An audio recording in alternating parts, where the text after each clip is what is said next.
Hello, everyone. Good morning and welcome to this webinar. Please, if you can hear me, kindly raise your hand on the chat button. I can see some of our panelists already here and our moderator. Welcome, Dr. Olumuyiwa Oludayo. It's been nice to have you here. Welcome, Dr. Stephen. Our amiable Professor A.A. Atari, you're welcome. I can see also Dr. Nora Clark, you're welcome. Thank you all. So I'd like to welcome all of you to this webinar, Team Making Innovation Happen by EduStart Global Foundation. My name is Ngozi Ndefo. I'm the Programs Manager for EduStart Global. So the objective of this program is to unveil insights that will enable higher education institutions and players in the innovation space in Africa to reposition themselves to build the future. Africa is a greatly endowed continent, yet to make the best use of our human treasures. In addition, she's presently the youngest continent in the world, and this is a huge potential we can all take advantage of. I'm super grateful that we have active players currently making meaningful contributions in Africa who will be sharing with us today, and we will be introducing them shortly. So welcome once again to everyone, and thank you for taking out your time and commitment to be here. It goes a long way to show us that your passion to contribute and make the world a better place. Thank you for honoring our invitation, and we really deeply appreciate. So to take us further, I'll be specially inviting our facilitators, of which we have most of them already on this program with us this morning. So I'll be introducing them shortly to us. We have Bosun Tijani. Bosun Tijani, please, if you're available, please kindly raise a hand in the chat button. Okay, I think he will join in shortly. Okay, so Bosun Tijani is the CEO and co-founder Co-Creation Hub with a large presence over Africa. We also have here today Temigiwa Tubosun. Please, ma'am, if you're available, kindly raise your hand in the chat button. I'd like to recognize you, or you could unmute and say you're here. Hi, everybody, I'm here. Okay, thank you so much, ma'am. We greatly appreciate. So Temigiwa is the founder of LifeBank, and that's one of the most innovative startup companies in Africa with a global impact. And we also have here today our prestigious Vice Chancellor, Covenant University, Professor A.A. Atayero. Please join me, welcome. Good morning, everybody. Good morning, sir. It's a pleasure to have you here. Covenant University is ranked the leading university in West Africa, as you all know, and is third in Africa. Also, we have here, last but not the least, the founder of EduStart Global Foundation, Dr. Stephen Oluwatobi. Good morning, everyone, or good afternoon, whichever country you're from. I'm glad to be here. Thank you all for making it to be here. I'm excited to be here. Thank you. And I also want to use the opportunity to appreciate and recognize the presence of all our speakers here and those who have come to join us here today. Professor A.A. Atayero, Nora Clark, Dr. Oludayo Temigiwa, thank you so much for making it to add value to us today. Thank you. Thank you so much, Dr. Stephen, for the wonderful introduction. Wow, so the moderator for the panel session will be Nora Clark. She is the Director, Entrepreneurship, Development, Higher Education, South Africa. Nora Clark, please, can we hear from you? Good morning, all the colleagues. I will show my face a little bit later. I'm just setting up a couple of technical things here, but very happy to be with you all. Thank you. Awesome. Thank you so much. We greatly appreciate. Dr. Nora Clark has helped to support entrepreneurship and innovation in higher education institutions, and she will be engaging the speakers in the panel session. Also, I would like to recognize the presence of Dr. Olumuyiwa Oludayo. Dr. Olumuyiwa, are you here? Yes, I am, and it's a privilege to be here.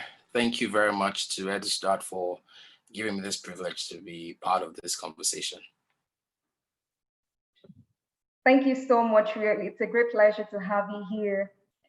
So Dr. Olumuyiwa Oludayo is the founder, CEO, Nathan Leeds Gates, a leadership management and business consulting firm. He will be coordinating the sessions of today's program. It's a pleasure to have you here, sir. You all are especially welcome. We'd like to say a big thank you to all our attendees for being part of this. We really, really greatly appreciate each and every one of you. Also, please kindly note there's some quick tips and housekeeping rules we'd like you to kindly adhere to. So if you look beneath your screen, you'll see a Q&A button. Please kindly use that to ask your questions and they will be answered during the Q&A question session of the program. Also, please kindly share your thoughts and put your notes in the chat box section. That will be greatly appreciated. Also, it's important to note that this webinar is currently being recorded and streamed live on YouTube, as you can see. So, and this is solely for reference purposes. So please kindly also engage on all our social media platforms, as you can see on the screen. We have EduStart Global, Higher Education. Please kindly use this hashtag as you tweet, as you make references on Twitter, on Instagram, on Facebook, and any other form of social media network. We'll greatly appreciate that. And also please try to tag our speakers. So for each panel session that a speaker gets to talk, please kindly tag the speaker involved. Thank you so much. And also please kindly use the raise hand button if you'd like to make a contribution. If time permits, we'll look into that also. Thank you so much. At this point, please join me welcome Dr. Olumuyiwa Oludayo to take us further in this session. Over to you, sir. Thank you. Thank you, Ngozi, and I recognize you and appreciate all of the efforts you and the entire team at EduStart have put into this effort. It's a great privilege to be here, participating again in the intentional efforts to improve competence, share insights on how higher education can move globally. For us also from Africa, it is our opportunity to begin to develop capacity for the future. It's an opportunity for us to prepare the future generation, anchoring on raising a new generation of leaders, people who can create new patterns, people who can replicate successful models, people who can improve on productive systems, people who will be daring enough to terminate unproductive approaches to work. We need those people to come on board. And all of our institutions, all of our efforts, enterprise efforts, all of our efforts, academic and educational efforts are all geared towards this. And I celebrate the tenacity of the EduStart team to make this a conversation, an ongoing conversation as it is. And I want to appreciate Covenant University for the platform they've given to build and mold this project. And having said that, I mean, Ngozi, thank you for the warm introduction of all of our speakers, starting from Dr. Stephen to Temi, Bosun, Professor, my role model and mentor and advisor, Professor A.A.A. Atayero, as well as Nora Clark. I'm looking forward to seeing her coordinate the session, the panel session today. And I also want to welcome again all of our participants, all of you. I'm sure you're going to be having a good time. A lot of knowledge will be shared, but it's important to know that you hear a lot, but what's important is what you do with what you hear. And having said that, this is how the sessions will run. And the first session, we'll have in Dr. Stephen Oluwatobi speak for about 20 minutes. And after him, right after that will be Temi Giwa to Bosun. And after that, another Bosun will start, Bosun Tijani will come after her. And then Professor A.A.A. Atayero. Right after then, I will hand over to Nora Clark to coordinate the panel session. And thereafter, she'll take your questions and answers. That's how it will be for this period. And I'm looking forward to these sessions already. Now it's time is 11:10 on the clock, and that's the time scheduled for Dr. Stephen Oluwatobi to commence his presentation. Dr. Stephen, are you there? Yes, sir, I'm here. Thank you Okay. so much, sir. Okay, just before you start, let me just get a bit of your energy level. How are you? I'm doing good. So, you're high, right? You're there. Okay, so it's interesting to see what you've done so far, and our intention is to see how much of new findings you've had, and how those progress you've made can be integrated into the daily things that we do. So we are looking forward to having you. Just like Ngozi said, Dr. Stephen is a member of the Digital Economic Policy Commission group of the Nigerian Economic Summit Group, where he contributes to the visioning of the future and its implementation, as well as the development and formulation of national policies that affect the economy. He founded the EduStart Global Foundation to cultivate, and keyword there is high growth entrepreneurs, to make multi-billion-dollar businesses in Africa, from Africa to the world. Stephen has published some works covering areas in entrepreneurship, human capital development, government expenditure, and innovation. He's also the author of the books. One of it, You Have Something in Your Hand, Making Life Count, and EduStart Rich, which is the latest book, Becoming a High Growth Entrepreneur. Stephen is married with children who are very great family members and friends to my children. And so on this note, I'd like to welcome you, Stephen, to take the floor. Over to you, Stephen. Thank you very much, sir. I really appreciate it. Thank you, everyone. I really recognize the presence of all our speakers and panelists here, as well as all those who have taken the time to join us here to revolutionize and cause changes in Africa. I'm actually looking forward to the sessions by the other speakers. I'm looking forward to that. What I'm basically going to do is just to share my own thoughts on what I think we need to do to make innovation happen, particularly in this part of the world called Africa. And I'll be leveraging a lot and learning from the things that the other speakers will share, as well as the panel session. So I'll just share my thoughts in this session with the time that we have here. All right, so just by way of introduction, it's I believe that Africa has huge potentials. I also believe that there are many things that we can do by ourselves, and other continents won't come help us advance this continent. I also believe that it's people that make places, it's people that make things, it's people that innovate. Things don't innovate themselves, it's people that still innovate. All the great inventions that we've seen in time and in history all was built from the heart and minds of people. And if Africa is going to also catch up and do something really remarkable, then we also have to do the same thing. I also believe that we can create our own prosperity. We've been depending a lot on other countries and continents of the world, but we can also begin to do great things on our own.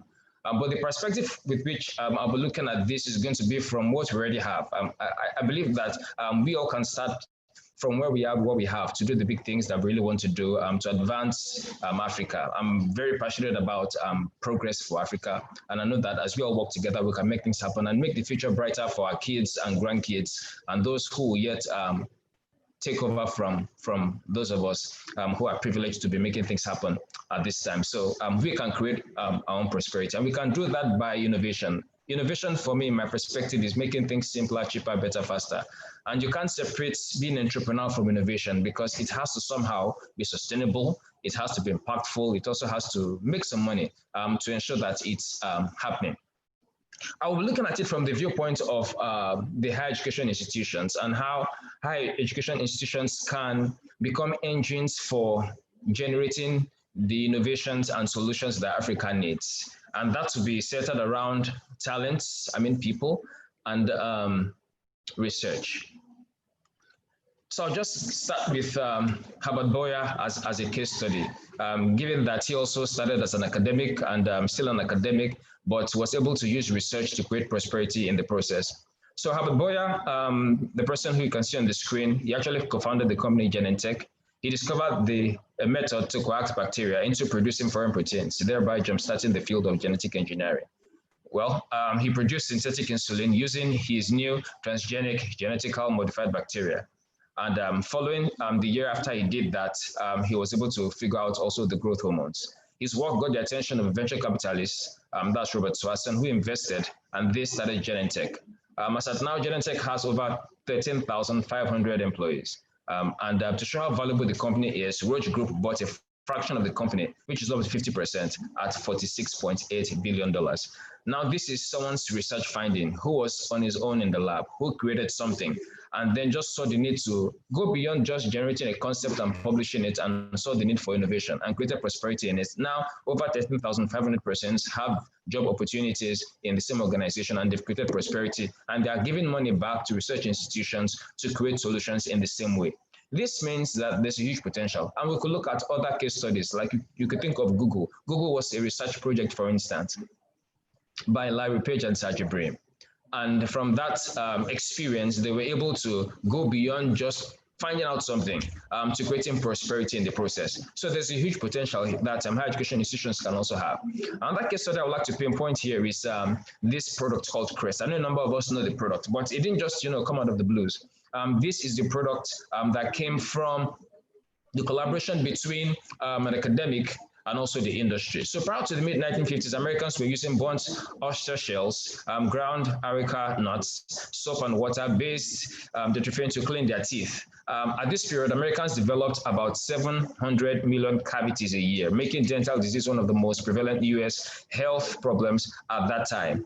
Well, Procter & Gamble, who happened to be in the space of fast-moving consumer goods at that time, just saw the need to collaborate with an academic, right? So they recognized the market potential. I mean, 700 million cavities, that's like 700 million persons. If you create a product and you're making $5 on it, so that's $5 times 700 million persons. So P&G already understands the market, and through that, they harnessed that potential, and they were able to come up with that collaboration. Met this guy called Dr. Muller, who had been experimenting with fluoride. Well, to cut the long story short, they gave birth to the first toothpaste called Crest. Now, Dr. Bola, has built wealth through that process, and now they are also giving back to institutions to make things happen. I'll look at one more case study, and then we just move on. So this is Sebastian Thrun. A number of us know him. He's doing a remarkable work.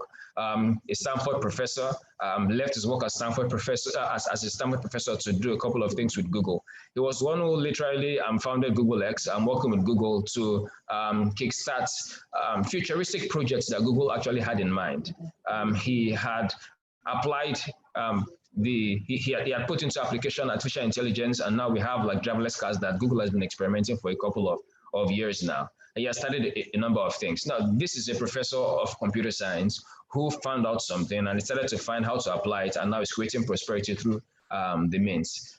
This speaks a lot, and I'm trying to see how can we make something like this happen in Africa. What are we going to do with our researchers, our researchers, the pool of talents we have? Africa, for instance, is currently the youngest continent in the world. Lots of energy around there. 60% of the African population are between age 0 and 25. I mean, that's a lot of energy. What are we going to do with that massive amount of energy? And what can higher education institutions do to make things happen through that process? So we basically need to redefine what wealth is, because the wealth we'll generate to secure the future will be the ones generated from solving Africa's problems through innovation. And that means that the kind of perspective that we need to really have is the one that sees problems as opportunities for us to solve, rather than dwell in the attitude and culture of wanting to complain about what the problems are. So even our perspectives have to really change. So how does the journey to innovation go in the context of this? So in a typical higher education institution, research is done, and the bulk of the research is committed to just generating concepts and publishing concepts. So this can be in the form of, say, a research publication or something, or an article. But how can we go beyond concept? So if we just focus on research and we have concepts and we publish the concepts, we need to go beyond the concepts. So we call it research beyond the shelf.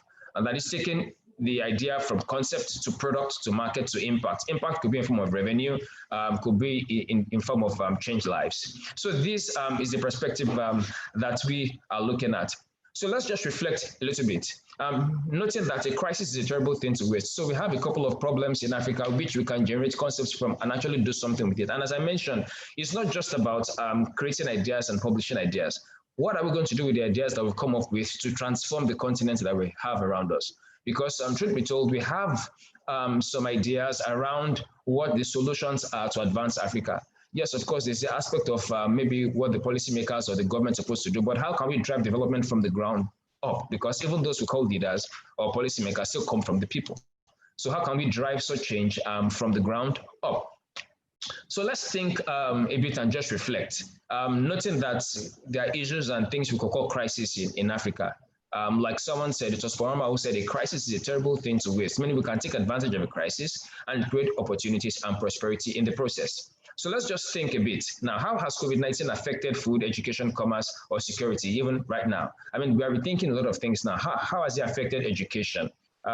Smart universities now really took advantage of technology to educate their students despite the lockdown, despite COVID-19. So how can we innovate our way out of crisis? Because we've come into a particular time of the world where it's either you innovate or you die. And higher education institutions that won't be able to innovate will most likely fade off because even the walls of the classroom are gradually crumbling down. And the experience during the lockdown is already showing and giving us signs of what's about to happen. And so innovation just makes sense to be the way to find out how we're going to begin to innovate our way out of crisis. Now imagine this COVID-19 actually began in 1950. How would COVID-19 have been addressed in 1950? Of course, it won't be as we're addressing it now. And let's just fast forward into 30 years ahead of this moment. That's 2050. How will we be able to address COVID-19 by 2050? Obviously, it's going to be different from how we're addressing it now. So this is just for us to begin to think and reflect that challenges and problems are not as constant as we think that they are. But as we begin to advance our capacity to create solutions rather than complain about things and being entrepreneurial about it, then we'll be able to solve problems and create prosperity in the process to also drive sustainability. So how do we make innovation happen? I'll just put 3 things here and then just advance on things we need to install and put in place so that we can drive things more positively. First is we need to understand what the problem is that we're trying to solve. We need to understand it. Problem in Africa. Very clearly, these problems are around energy, there are problems around education, there are problems around leadership. So education institutions, we should be able to create solutions, contents, curriculums that help address this. We should focus on research beyond just climbing the corporate ladder to be able to solve these problems and implement this. Also, in addition to that, we need to understand whose problems exactly are we solving. And more importantly, we can't work in isolation. We have to work in collaboration with industry, with policymakers, with the relevant players that will make things happen. So for higher education institutions, beyond providing technical skills, because all the things we can say that higher education institutions provide could be categorized under technical skills, whether it be economics, accounting, engineering, computer science. This can be categorized as technical skills, but for us to make the kind of impact that we really want to make in this world, beginning from our continent, we have to look at 2 other skills, and that's life skills, which employers in Africa usually complain that graduates in higher education institutions lack the ability to communicate, work in teams, taking initiatives, advancing things, leadership, teamwork, and all those things. So all this we can call life skills. And in addition to that is entrepreneurial skills. And so these are the skills that help you take whatever is available as your skill or whatever is around and make meaning out of it. Because if looking at the level of graduate unemployment, for instance, in Africa, like it's on the rise. So it just tells that the typical African graduate lacks the entrepreneurial skill to take whatever he has as a skill to create prosperity out of it, because the entrepreneurial dimension is a different mindset. And we'll look at that shortly. So entrepreneurial skills help to engage our other skills to create prosperity. And it just works like if you look at the factors of production, for instance, which is just a basic idea to begin from. Land, labor, capital, entrepreneur, and I add knowledge. That's five of them, seeing that we are in the knowledge economy where knowledge is a very strong pivot for causing the transformations that we need. And the competitive platform is to create new knowledge, which helps and puts us in the platform of innovation. So there is one of the 5 factors who organizes the others. That's the entrepreneur. So if knowledge is idle, and research is just laying fallow on the shelf, if the labor dimension of the factor of production is idle because maybe there are no opportunities. If land is being idle, if capital is being idle, it just tells that the entrepreneur who is responsible for employing these things to create prosperity is in short supply. So it just means that since education is supposed to solve society's problems, then what we call talent has to be redefined. And being an entrepreneur does not mean that you just have to start a company. Like an employee can still be an entrepreneur because it's actually a mindset. And the best of entrepreneurs, the best of employees are the ones that think entrepreneurially. So we need to kind of like change our approach because it's about people all the same. The changes can't just happen by themselves. It's about people. And I'm hoping that this session, Making Innovation Happen, will be able to come up with a couple of things to help us drive that. So I'll just zoom in now on the angle of entrepreneurship and why higher education institutions should begin to pay a lot of attention to cultivating high-growth entrepreneurs for the sake of advancing this continent so that we don't leave things as they are. So how do we make entrepreneurs? Two things here to put in mind, and that's the entrepreneurial ecosystem and the entrepreneurship culture. So let's just begin with the ecosystem. An ecosystem basically is a support system to cultivate talents and entrepreneurs to create as well as enable them to engage in entrepreneurial activities. So I'll just use this to explain. There are two pillars here because an ecosystem is not it's not about one person or one institution. It's an ecosystem.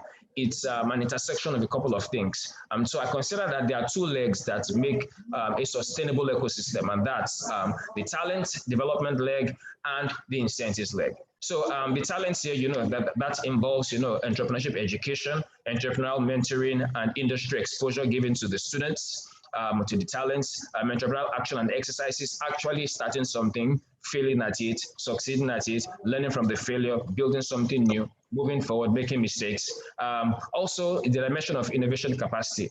The other leg of it is providing the necessary institutional environment that supports and enables and permits and gives the liberty and freedom to create, to build, to innovate, and to do something really remarkable. Also, the environment and infrastructure also falls under incentives, as well as access to mentors, markets, and funds. So if you look at this grid, for instance, now, there are 4 grids here, but the best place to be is the grid A. So if you look at the y-axis and the x-axis, the y-axis looks at talents, the x-axis the y-axis looks at incentives and the y-axis looks at talents. So where you have low level of talents and low level of incentives, that's a barren entrepreneurial ecosystem. That's so barren because talent level is low, incentives also are low. In fact, they don't even know exactly what's going on. Grid B is an incentive-driven startup factory. They have low level of talents there, but high level of incentives. So say, for instance, now you put up a prize money of $1 million for people to come together to create solution. That incentive can drive the need for talents to even develop themselves and begin to experiment and to build and to provide a solution. We have, this happen a lot in Africa. Grid C is not a place to be also because 2 things could happen there. That's where you have high level of talents, but low level of incentives. The good thing that might happen there is that the talents might be strong enough to compel change to drive the level of incentives up.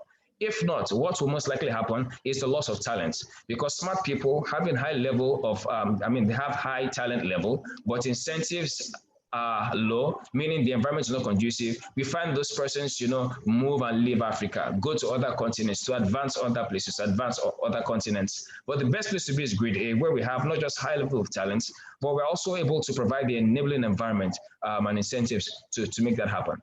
Now, the aspect that higher education institutions can begin to pay attention to is around the entrepreneurship culture, which looks at the patterns, shared values, beliefs, norms, and way of life that supports creativity, innovation, and enterprise. So let's just look at levels of entrepreneurship culture in higher education institutions and what can we do to actually get there.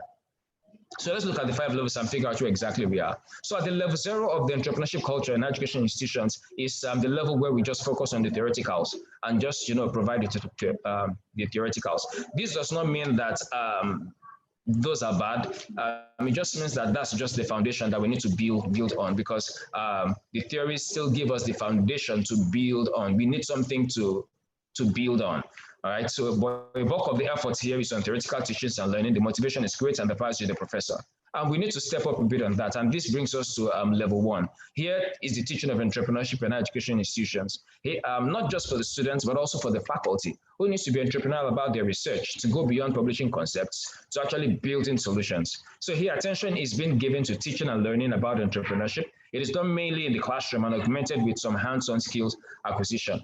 Now we'll move to level 2. We're going higher now. At this level, it's about enabling students and faculty to pursue, express, and exercise their entrepreneurial passions and capabilities. The focus here is on making the entrepreneur, to cultivate and develop the entrepreneurial mindedness from failure and success. So failure should be encouraged here because we learn from the mistakes there. So let's step a little higher to level 3. Here, the college or the institution or the higher education institution has escaped from its isolation from reality. That is, at this level, the focus is on linking the college ecosystem with the bigger national and global entrepreneurial ecosystem to learn and master real problems to solve entrepreneurially through education and research that spans beyond the shell. And that's innovation. So we're hoping that lots of higher education institutions will begin to collaborate a lot more with industry, a lot more with the bigger ecosystem rather than working in isolation. Level 4, which is a higher level than level 3, at this level, professors become more entrepreneurial about their knowledge, discoveries and insights from research, and they're able to make things happen. So here there is a bigger vision for education than research and then teaching, and then publication, and then points. So discoveries at this level are viewed as means, not ends in themselves.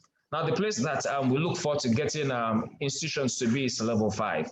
At this level, professors serve as entrepreneurial mentors, co-founders, supporters, and advisors to the students to scale their impact in the world. Here, professors themselves are entrepreneurs and entrepreneurial, thus they think differently and see their students beyond the classroom. And when I say professor now, I'm not just referring to the title professor now. If you're an educator in some form or level, you're a professor, professing something. So what level are we in if we assess our higher education institutions or our knowledge creation centers in Africa? The good news is that we can always step up on this. So entrepreneurial mindedness is key to making innovation happen in Africa. And these are the two things that I really appreciate that we pay attention to. So as I begin to conclude here, there are two things that I believe higher education institutions can begin to pay attention to, and I hope we can discuss a number of these during the panel session. And the two things are, first of all, we need to get ourselves to level 5 culture of entrepreneurship and also be at grade A of the entrepreneurial ecosystem. That is, we need to be at this level. That's level 5, at the level where professors serve as entrepreneurial mentors, co-founders, supporters, and advisors to their students. And we also need to be at this grid. That's grid A of the entrepreneurial ecosystem matrix. That's the grid A, the productive startup factory, where we have a level of talent and high level of incentives. So these are just my thoughts. I'm hoping we can dig more in the conversations that we'll have at the panel session. Thank you so much. I'm done with my presentation. Thank you so much, Dr. Stephen. And I mean, that was, I imagine that you had a lot more to share. And should you have been given 5 hours, I'm sure you still have more things to give us. I mean, very, very instructive case scenarios you mentioned there. Very, very instructive. I remember you talking about the journey to innovation, mentioning that we go from concept to product to market and to impact.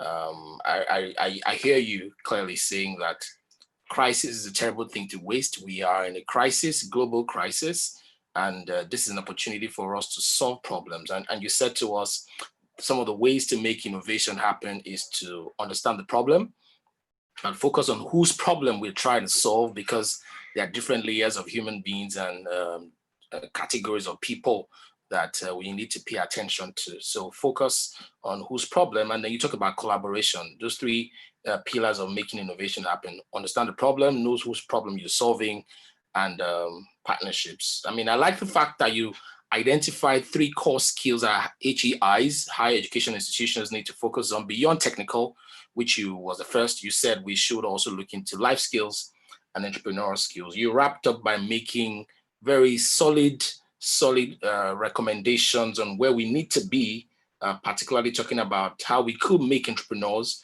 looking at the ecosystem and the culture. I like the fact that you have told us to go beyond the laboratory. The entrepreneur and the professor who does his academic work must go beyond the labs. You try to identify things around spin-offs. Entrepreneurs can begin to look at spin-offs. They can invest in startups, just like there was an investment in Google by an academic. They can begin to license their innovations and inventions. They can even go into consultancy. They can go into authorship of books. Many of them have become wealthy from their employment earnings and even from speaking engagements, sharing their insights. And those are some of the things you've shared, and we are very privileged that we are here to learn a lot of this from you. And I'm sure it will trigger conversations when we get to the panel session and the Q&A. So once again, Dr. Stephen, thank you so much for what you shared. And we thank you very much. Now we're moving very straight on next to Timmy. Timmy, are you there? I haven't seen you today. Hi, good afternoon. Yes, I'm here.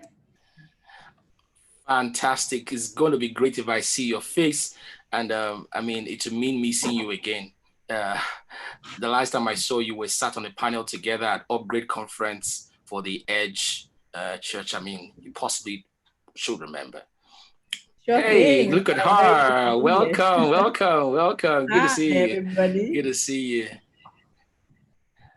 Okay, so Timmy's got over 12 years expertise in the health supply chain, networking with different countries all over the world, including the World Health Organization.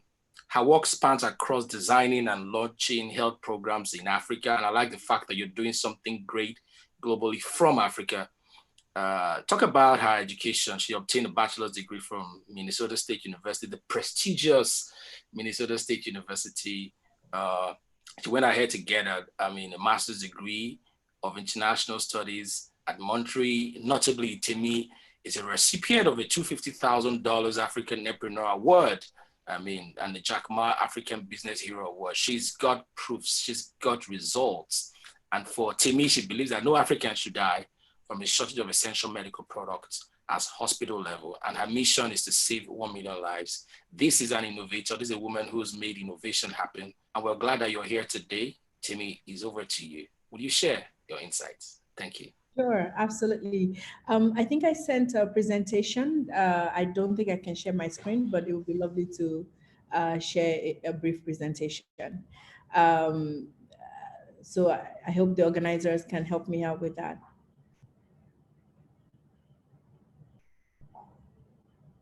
While we wait for that, I'm gonna shift us a little bit from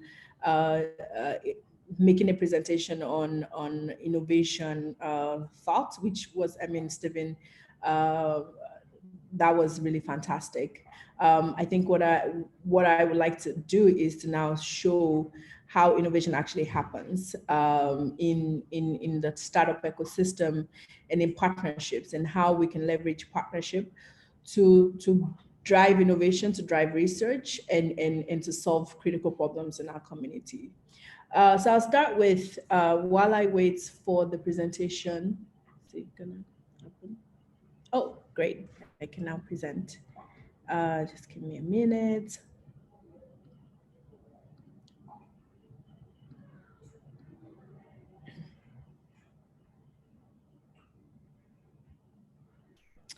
You know, we all know how much of a problem we have in our community. I don't think that anybody here today will be quite surprised at, the reality of.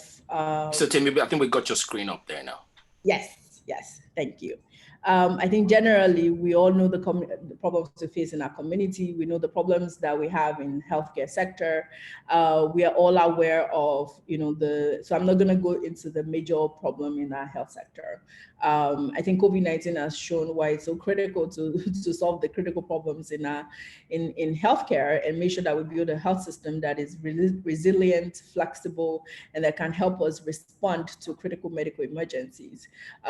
We know that COVID-19 is one of the global pandemic, one of a candidate for global pandemic. There are many others, and they will come up. COVID-19 is a first step. There would be others, more virulent, more vicious viruses coming, and they would always be of global nature. So COVID-19 is not a one-time event. It's gonna be, it's just one of the many virus candidates that happen to start this, pandemic nature of this new age. But we're going to have new ones. We're going to have more dangerous ones. So it is absolutely critical to start building health systems that are resilient, because no matter if everybody is, if everybody is not safe, we're all unsafe. So it's critical to start solving problems across our community. So for example, the problem that I wanted to sort of like think about when I was preparing for this presentation, I thought to myself, how do I show the reality of how to innovate on the ground. So not theoretical. I'm a doer. And for me, it's critical to present and to tell a story of innovation from the point of view of doing rather than the point of view of a theory. So I wanted to take one particular innovation that I'm incredibly proud of that we did in LifeBank, that I wanted to use that as, to tell the story of how we innovated and how we deploy research and partnerships, both from public and private institutions, to solve this major problem in our community. And I think with this presentation, with this one story, we'll see how innovation actually ends up happening. And I'm hoping to present a model of innovation that could be useful for Nigeria. So Nigeria is a large country. It also has large problems. We're home to 9% of the global population living with HIV/AIDS. That is a fact, and it is a major problem. It has a lot of consequences for our communities. The country has the second largest HIV disease burden in the world, with 9.2 million affected people. It is, one of the between 4 and 14% of all HIV cases can be, are transfused and transmitted through the blood system. So we know all the ways that HIV is transmitted through sexual activities, through needle usage, but also a huge part, which it doesn't get enough interest, is from the blood system that we have across our communities. And the problem is, testing, quality testing, tracking, holding people accountable for the quality of the test they're doing to the blood bags. We also know that the population that's most susceptible to need blood, women and children, particularly before the 5th birthday, they're always, they're the largest population that use blood and blood products. So they are already oversensitive because of the kind of medical condition they have. And then now when you add HIV on top of that, the burden is quite significant. Most bags of blood are tested with rapid kits, which are not often the right, way of testing this blood. So that is those are some of the problems that contribute to this huge burden of HIV in our blood system. So I noticed this. So, I run LifeBank. LifeBank is a medical distribution company. We've been around for about 4.5 years. We move blood primarily. It was the first product that we started moving, distributing across Nigeria in 5 states. And because we now became this large player in the blood system, we saw a lot of the problems that were existing in that market.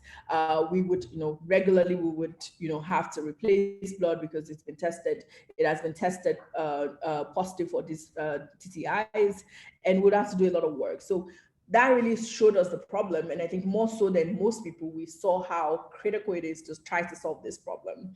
And, we looked into the system and sort of created a map of what is actually happening within the blood system in this market, and try to come up with a solution. So it's really critical to be able to track all bags of blood, trace it, test it, and figure out how to use it, figure out that it is safe before it's transfused into a patient. And one of the first things we said is, how can we actually track and trace a bag of blood for 200 million people in an highly porous, highly, convoluted system that Nigeria is? We're not the most, we're known for many great things, but not for being actually quite organized. So that also is transmitted into our blood system and our healthcare system. It is highly disorganized, porous, and there's no systemic way of actually tracking and tracing these bags of blood. So we then thought, this innovation started about 2 years ago when blockchain was really like the thing, we started looking at, and I would read, I was interested in this kind of thing because everyone on my Twitter account was talking about, blockchain, etc. So I studied it and read it, and the team came together and we said, okay, it can be actually quite useful to be able to track and trace blood using this blockchain system. And the way that we understood this is like blockchain inherently is an immutable database, a database that is secured and that cannot be easily edited. So we then sort of like took a leap, so innovation is actually creativity in a way. So it requires creative understanding. First, it requires understanding the problem, and then it requires some sort of leap, creative leap, to get to the solution that is most innovative and that is not common. So we then thought about using a technology that already exists and that's been used in financial, in fintechs, and taking it and using it in the healthcare sector to better track and trace the blood system. This has never been done in the world. It's the first of its kind. It's never been, it's not a recreation of an innovation that exists somewhere in the world. It was completely new at the time. Of course, blockchain is not a new technology, but this use case for blockchain was absolutely new. So we were very excited to be the first of building something like this. And, it just shows that, like I always say, greatness is evenly distributed. Innovation is evenly distributed. It can come from anywhere, anyway. So we then built it, and we built it we call SmartBag. SmartBag is both a hardware product and a software product. So we built the software that is powered by blockchain, but also part of that is, blood is a physical product. So we needed to have an hardware portion of SmartBag where, so we built a tag, a smart tag that goes on a bag of blood that when scanned, you can see the entire history of the blood. So we really basically redesigned the way the blood system works. We built it and very excited when we were ready. This was about 2 years ago. We were so happy. We couldn't believe we had built something absolutely and completely new. So we were very excited. However, we went to the users, we went to blood systems, we went to the Ministry of Health across the country, and they were like, we don't care about this. Who are you guys to be innovative? Where's the proof that this is innovative? And we were taken aback. It was quite, depressing in the beginning, but we were taken aback and we thought, well, they have a point. We have to, particularly when it's medical, when in the health sector, you have to, follow the research process. So innovation and research are very intertwined as far as we are concerned. It is really critical when you're building new innovation, particularly young people.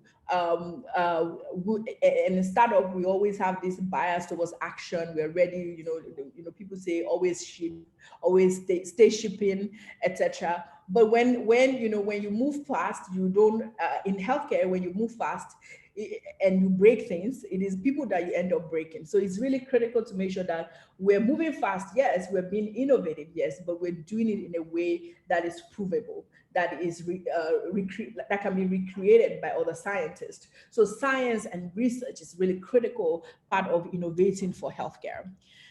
So how do you do medical research? We're a startup. At the time, we were 3.5 years old. We had never done any research whatsoever. I don't come from a medical background. I don't come from research. I come from management.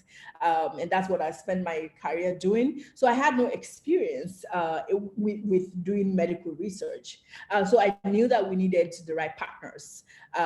First, Bosun, who I think is going next, was we're part of the CC Hub ecosystem, and Bosun was gracious enough to introduce us to the Nigerian Institute of Medical Research.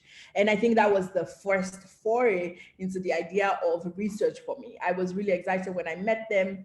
There was openness from their side, which was really surprising. A lot of times when you think about working with public institutions in Nigeria, you think that it's going to be really difficult. But with that introduction, it was really easy and seamless in the way we built the relationship. So we partnered with Nigerian Institute of Medical Research, but we needed to fund it. the third part of my point today is innovation and research has to be funded, and there is very little funding across our ecosystem, across technology ecosystem, across business ecosystem. We have very little amounts assigned to R&D. Most startups that you know across this country are not spending any money in R&D. Most institutions, major institutions do not have funding to spend on R&D, and research and development is so critical to innovation. So if there is no funding set up for it, then it doesn't happen. One of the things as we continue to grow, for me, making sure that we always have a consistent R&D budget is really critical for me, because that's how you actually build a big business, and that's how you sustain your innovation over time consistently. So always stay shipping for us, always stay doing research is what matters for us. So to get the funding, we went to Johnson & Johnson. Johnson & Johnson is a global pharmaceutical company. They really care about Africa, and they care about innovation. So they had a call for innovation that was in late 2018. So we applied for it, and we were so glad to win it. They committed about $50,000 to this research.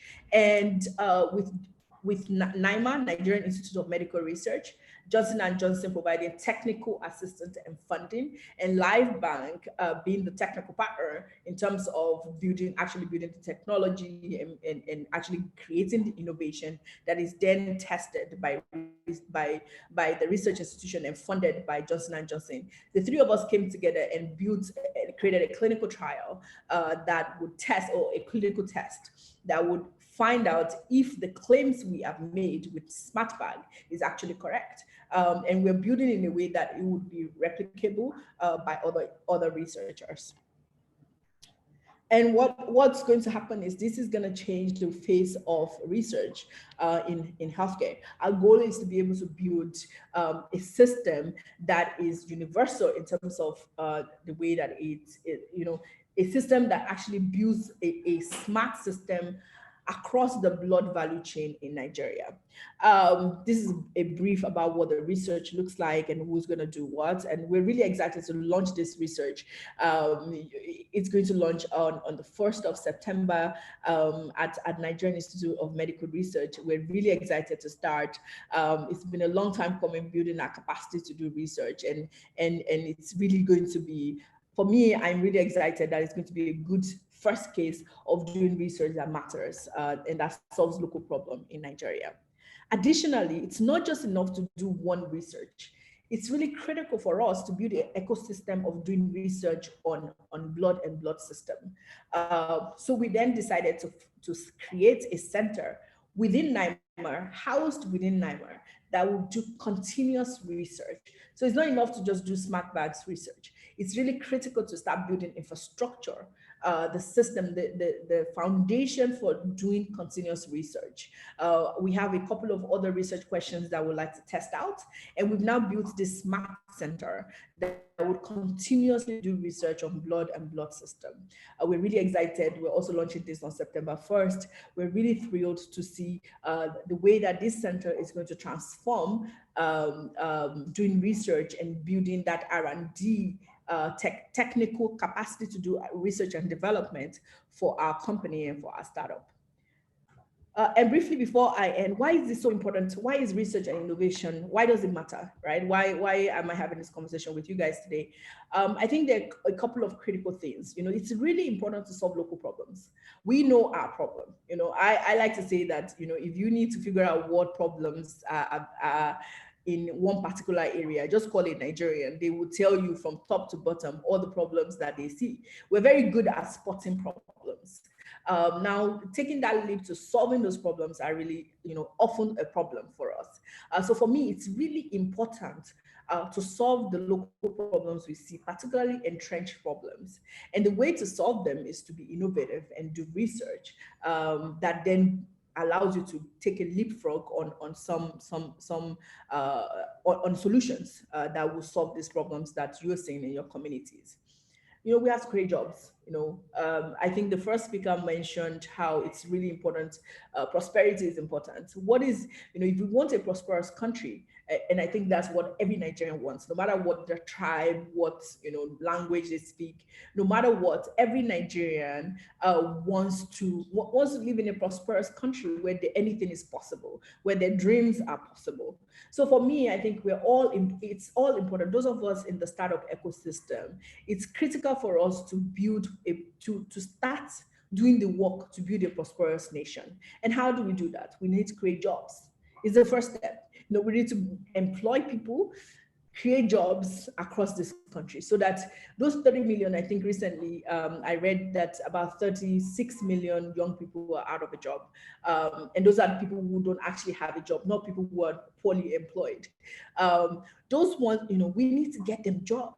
That's how to create a prosperous country. When jobs are starting, when job creation is actually something that we find important. We need to create an innovation ecosystem. Our ecosystem needs to know that research and development is really part and parcel of building the right system and building growth and building change. I believe in a continuous loop of a sustainable loop for continuous innovation. It's not enough to just look for funding. You have to build it within the system. So Smart Center is going to be an highly sustainable system that will continue doing research. And as the products are being pushed out and they get profitable and bring profits in, those profits will be translated to even more research, even more innovation. That's how you build a continuous loop and a durable ecosystem for innovation. That's all I have for you guys today. Thank you very much. And yes, I am done. Thank you so much, Timmy. That was insightful. I mean, very, very insightful. That's a proof that innovation works. That's a proof that partnerships work. I like the model of NYMER, Johnson & Johnson, and the technical partner that is LifeBank. I mean, great things you've done there. I saw you integrating. I saw you combining to create. You had to integrate, to combine, and then so that you could create something. You integrated existing models, existing solutions in other sectors. I mean, you looked at something completely out of your sector, and then you said, come on, I can bring this within my sector. So some of the solutions that we need in creating solutions, actually, some of the suggestions or inputs that we need in creating solutions exist in other communities, in other sectors of the economy. And when we bring, you just shown us now that we can go into banking and solve medical problems. We can go into the some of the models they use in technology and bring it into medical and all around like that. Thank you so much. Yes, 27% already is the unemployment rate in Nigeria. The Nigerian Bureau of Statistics just released that result a few weeks ago, or was it last week? 27% is appalling. And I'm glad that the Smart Center from September 1 will begin to look not just at solving problems, but creating employment. And I can tell you, you're off to a great start already. Thank you, Timmy. We hope you're still going to be staying in the room. The panel session will come after the fourth speaker, and then there'll be more questions for you to answer. Thank you very much, Timmy. Well done. Now we're going over to the next speaker. Bosun, are you there? Yes, I am, yes. Okay, it's great to see you. Great to see you, great to see you.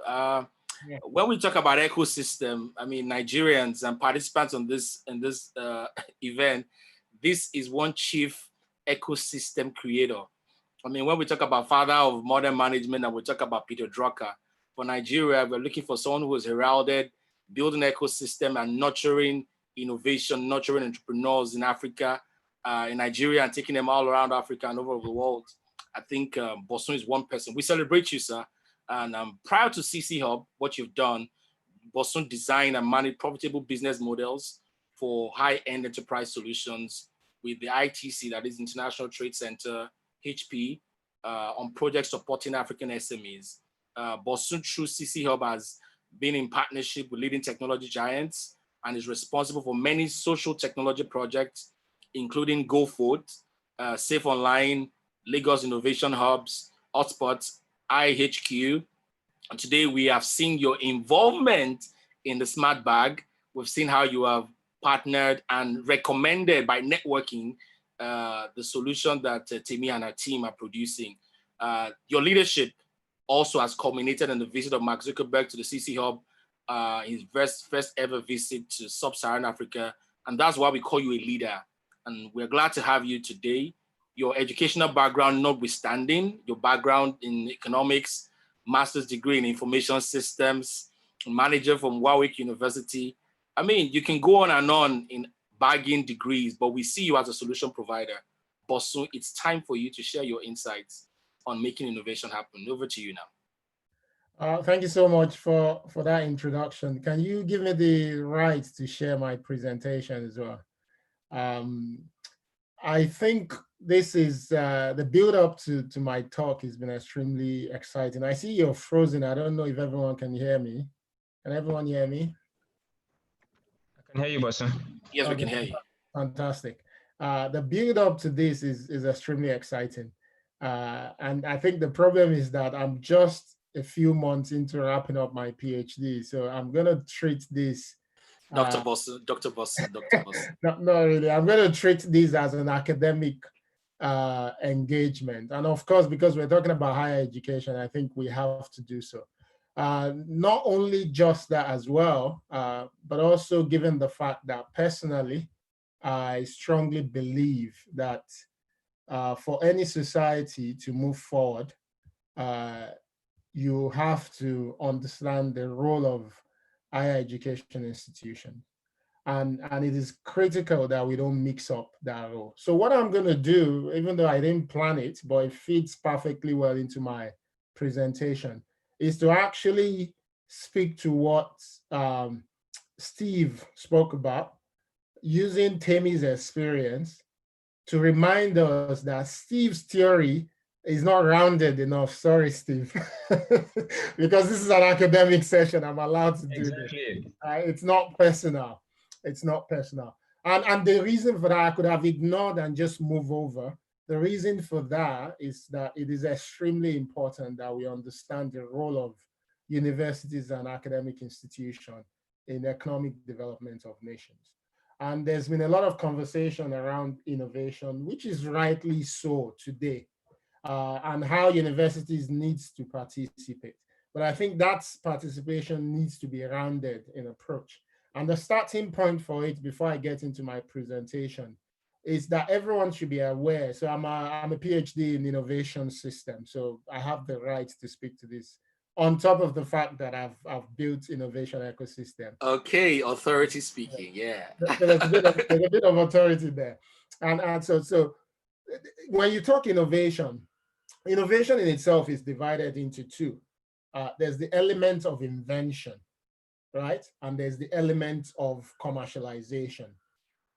If you're with me, those two elements of innovation, they require different inputs and different focus. And if you're developing them within an innovation ecosystem, what you need to put in place to develop those two strands are totally different.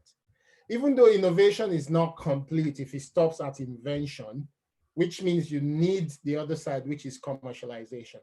And when you talk about invention is quite heavy, and there's a lot of role for academic institutions to actually play in invention. And we're not doing enough of that on the continent. But when you talk of commercialization, that is where entrepreneurship comes to play.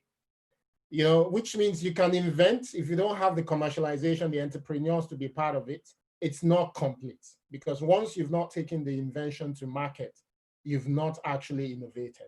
So this is why these two elements are important, and why universities need to understand that entrepreneurship needs to be encouraged within academic institutions.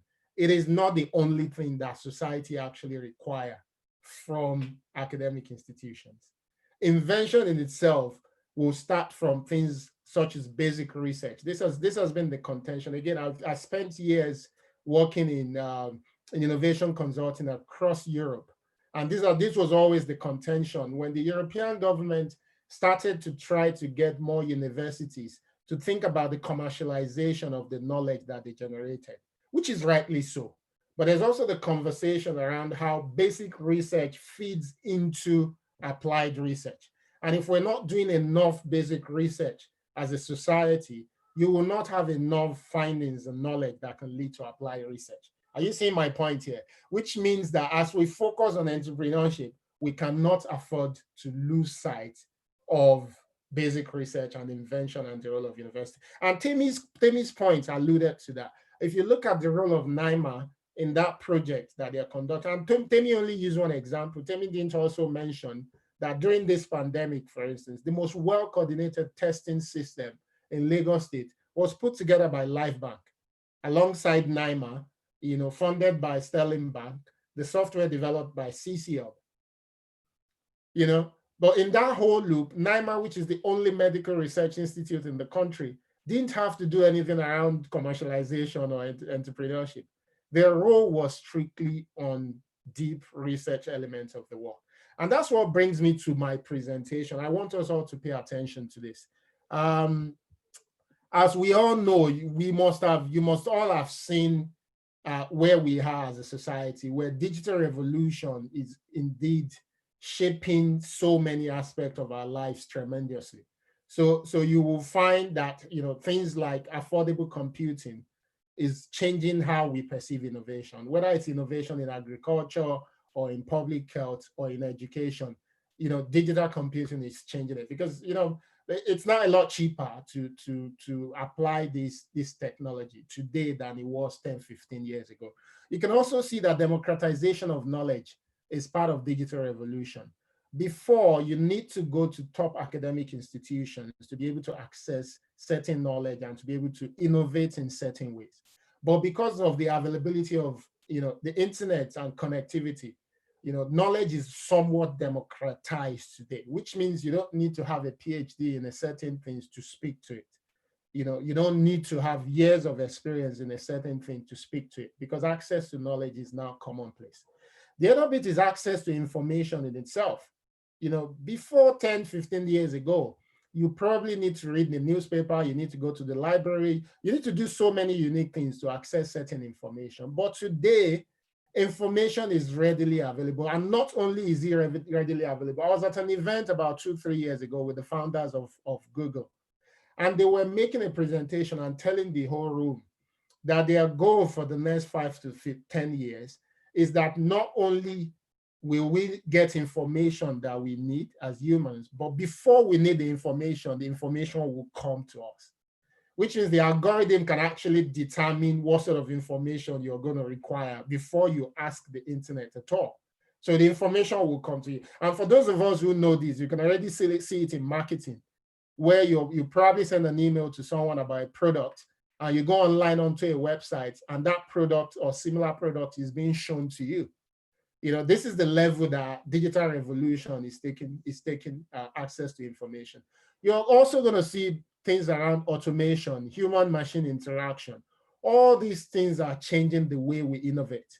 Not only are they changing the way we innovate, they're also changing what we're able to innovate.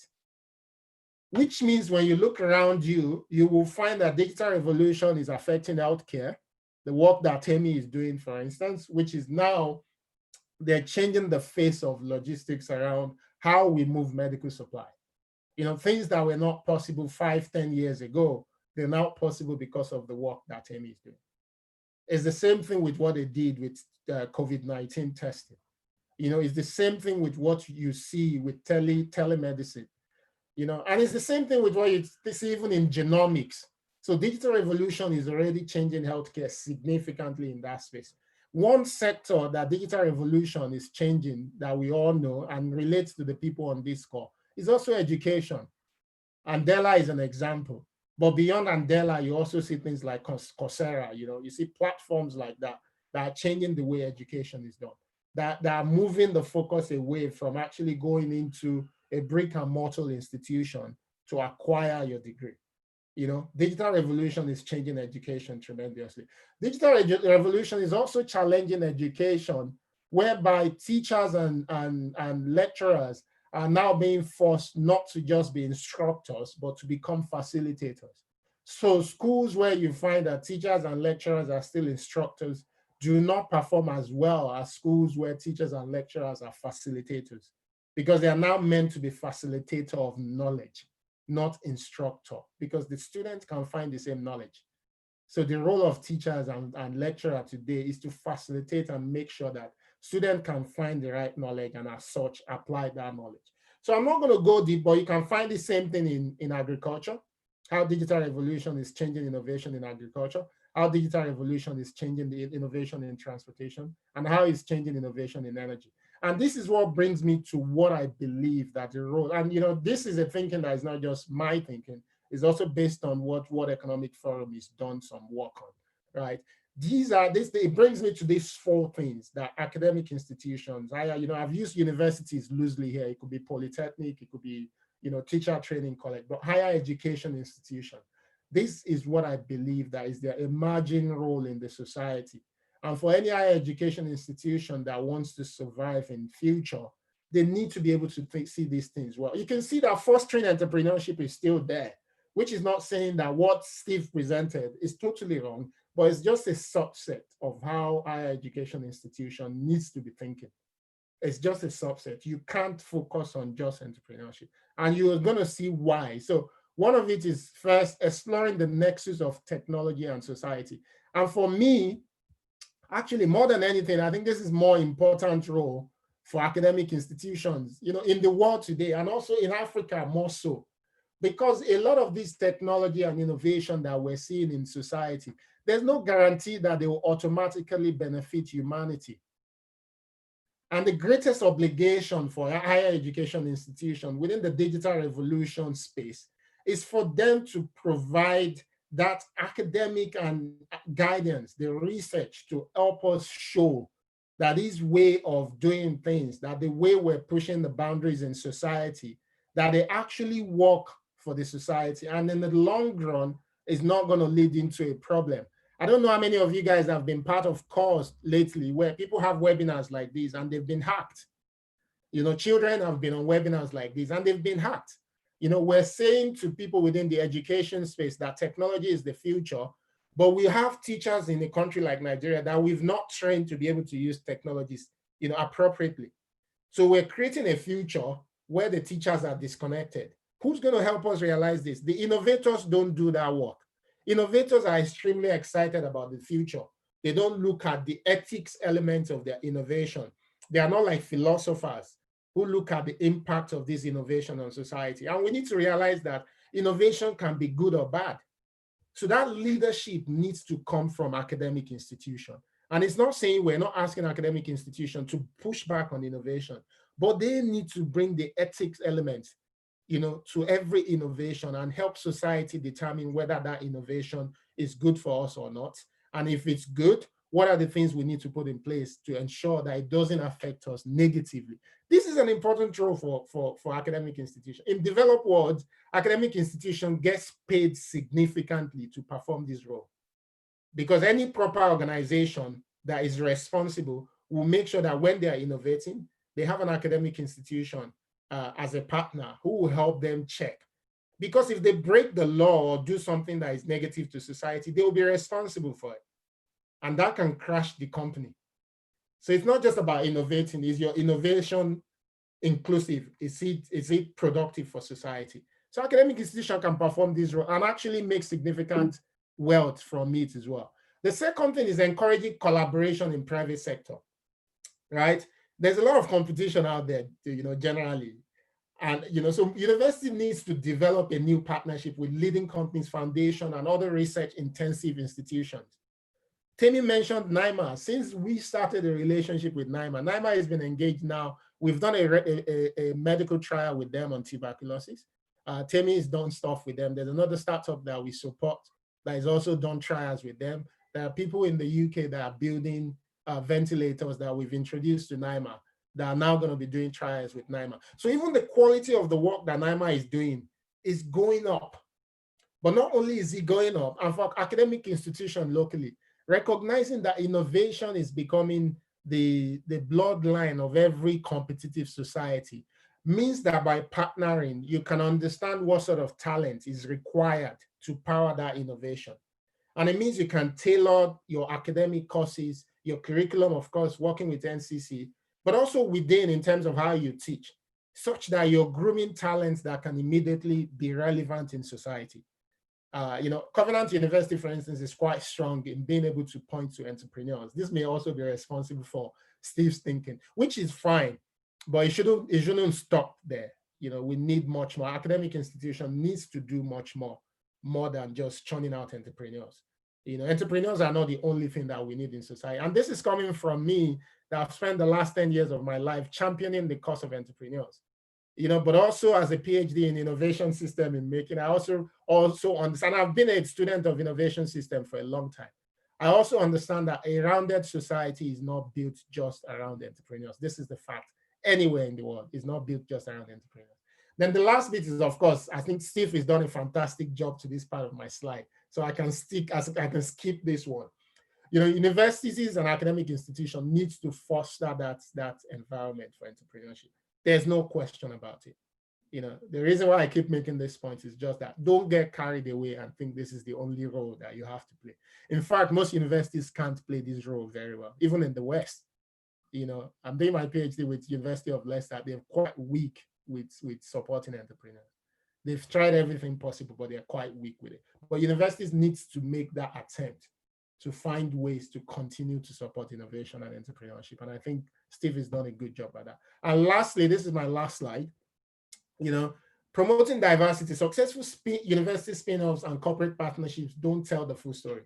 As this economic transformation quickens, it is critical that universities continue to focus on incorporating diverse perspectives into their research. So what this is saying simply, and I've interacted with a lot of academic researchers, even in Nigeria, is that the way universities perceive research needs to be diverse. You're not just doing university research for publication. That's not what research is for. It's actually a disservice to society. I always tell people that the reason why Nigeria is not developed today is because of our academic institutions. I'm sorry, this is my belief. And we can take it back and say, yeah, well, if they are not funded, yes, if they are not this, there may be a case to be made there. But part of not funding academic institutions is because academic institutions are not doing the research to demonstrate that their what in society is what determines the trajectory and the growth of society. We have bad political system because we're not doing enough academic research to help us understand practically. Let's move away from just publication. Practically, what is broken in our political system and how do we fix it? How is it unique to our system? That's part of it. In the UK, I think about 6 or 8 years ago, I'll end with this story. There was a major riot in London where in a developed country, young people, mostly from the British African community. Let me not say African, Black, not necessarily African, Black community, took to the streets and they started looting shops and things like that, started breaking down the whole of London. It was messy. When the riot went down, the government put so much money into social science research just to better understand what was the social issue that led to people within a developed society to be able to behave in that manner. And I'm saying that story just to help us see that academic research, and I'm not talking about just engineering research here, that even social science research is part of how society move forward. And if we don't repurpose our role as academic institution, Nigeria cannot develop. That's the honest truth. And the future of any serious higher education institution as well would be under threat because education institutions are being displaced now. There are so many alternatives. And the only reason why you continue to stay relevant is by being able to perform that role that higher education institutions are meant to perform in society. I'm not sure if I've taken much more than my time. Thank you all so much for listening, and I look forward to the engagement. Hopefully, Steve will get the chance to feedback. Thank you. Thank you so much. Thank you so much, Dr. Bosu. Yeah? Not yet, in a few minutes. I mean, I think it's okay to call you Dr. Bosu. I mean, just you said a few months. I mean, the pandemic has not stopped you. So, and it's amazing. Thank you so much. You talked about securing the future of higher education, and I'm glad that you told us, you added more. I mean, and that's why we're seated here. I mean, Dr. Stephen shared something, and talked about the commercialization angle of innovation, and you try to say, "Hey, young man, see, it's not enough. It's okay, but it's not enough." Because the reason why it's not enough is because our problems must be solved by rounded solutions. Our problems must be confronted with rounded solutions. And I want to thank you so much for that part. I'm excited about the fact that you've shared this emerging role of universities. You know, traditionally, universities will be told to be doing teaching, research, community service. In recent times, they started to add entrepreneurship. So, I mean, I've done a couple of work on that, and I'm going to add this 4 and see how much you have also left out. So I can tell you that you've also not done enough. Right? Fantastic. That's what research is meant to do. All right. I mean, that's not personal. That's not personal. That's not personal. No, not at all. All right, ladies and gentlemen, distinguished participants, we're going to the last speaker right now. And just before we get to hear from Professor AAA Atairo, it's important to remind you that there's still the Q&A button there. You can just send in your questions. You can send in your comments. We want to use it. I know there's a chat room. Chat room is just for us to talk, but please use the Q&A button there, the section there for your question and answer. The panelists are seeing it and they can engage even before we get to the panel session. So Professor Atairo is the 5th and current Vice Chancellor at Covenant University, the leading private university in Nigeria. I mean, he's had many firsts for him. Right now, one of the most critical things he's doing is leading the entry of Covenant University into the Times Higher Education World University Rankings. And as of 2019, Covenant is ranked as the best West African university and the 6th African university. And I think these feats are celebrating for his leadership. Engineer Professor Atairo has a Bachelor of Science degree in Radio Engineering and a Master of Science degree in Satellite Communication Systems in 1992 and 1994, respectively. He earned his PhD from the Moscow State Technical University of Civil Aviation. Maybe that accounts for why his perspectives about solving problems from higher education is different. He's a professor of communication engineering, a fellow of the Science Institution of Nigeria, a fellow of the Chartered Institution of Administration, a fellow of Chartered Institute of Management Consultants, and he has published. And Bosun, let me tell you here, Professor Atairo has not just published, he has not stayed at publishing, he also has developed quite a lot of work, and I know some of his work around creating a smart campus. And he's also on the editorial board of several international scientific and engineering journals. Atairo is a recipient of many awards and scholarships. The Engineers Award of Excellence, one of the many ones that he has done. I'm excited to see him today. I'm keen to hear him speak. Professor, over to you. Thank you very much, Muyiwa. Can you hear me clearly? Yes, I can. I'm trying to hear you. Okay. I can hear you now, yes.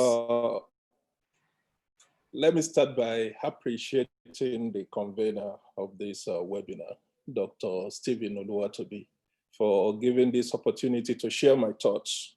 And most especially, let me appreciate the fact that you let me come last, because making me come last actually gives the opportunity to distill everything that has been passed on so far, starting from the very first presentation by yourself, Steve. That was brilliant, wonderful. Don't mind, Bosun, you did a good job. You did exactly. We're proud of you at Covenant. And to say I'm happy to see Muyiwa will be the understatement of the year. So glad to see you. I didn't know you would be on this. That was a pleasant surprise, Stephen. I know. We have to keep it out of you. Thank you, sir. I'm so happy that you're moderating these sessions.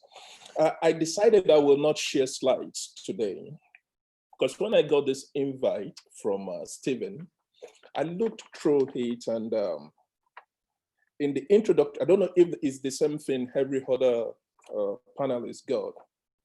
Stephen provided some thesis here that I believe set the tone for what we're doing here today, and he did that marvelously well. I'll be alluding to what Timmy said. Wonderful presentation, contributing to the society.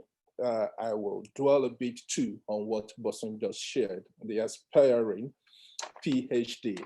Listening to that threw me back a bit to the year 2000 when I was in those shoes, aspiring PhD. There's a special kind of feeling to it when you're just about to get that highest academic qualification, so to say. I'm sure Mua can relate to what I'm talking about here. So Stephen gave some points, like talking about educators' role in the future. One of the first things I said is the educator's role will be redefined. Very true. And all the presentations today, especially the presentation of Stephen and Bosun, have spoken significantly about it. Bosun was mentioning that he has to be a facilitator. I laughed when he said that, because that was exactly one of the things I penned down. The education system has changed so much that the educator of the future, for him to keep his job or her job, will have to be a facilitator of knowledge acquisition and skills development. There's a plethora of information everywhere, just like Abosun mentioned too. So the role of the educator now is to help the mentee navigate this sea of information. How do you spend your time productively instead of just moving all around the place? That is the specific role of a supervisor comes to play very, very significantly here. Helps as a guide to navigate the sea of information, to separate the wheat from the chaff, if you will. What do you need to do what you need to do per time? Another thing I see happening as the role of the educator, that has been mentioned too. The educator will be such that, let me just use an example here. You are supervising 9 undergraduate projects, but you're supervising those 9 undergraduate projects in such a way that we're trying to find a synergy in all the projects, that at the end of the day, they can all come together, do something together that they have taken from ideation, that's talking about coming to the project defense and everything, to the proof of principle, which is whatever they build at the end of the day, and bringing all of this together, trying to bring them up together as a supervisor, as a team, so that at the end of the day, they can even go through the commercialization, the product development, partnering with somebody like CC Hub to help them make this happen, or the Hebron Startup Lab in Covenant University. That example I cited is talking about what is happening with me personally as we speak. I have 9 projects today. Interesting that to me mention about blockchain technology. We're trying to use blockchain technology for something, trying to use NFIC for another thing. And that the last assignment given to them is, guys, we have to come together, see how we can bring up one holistic project that will incorporate your individual projects and make things go on from there.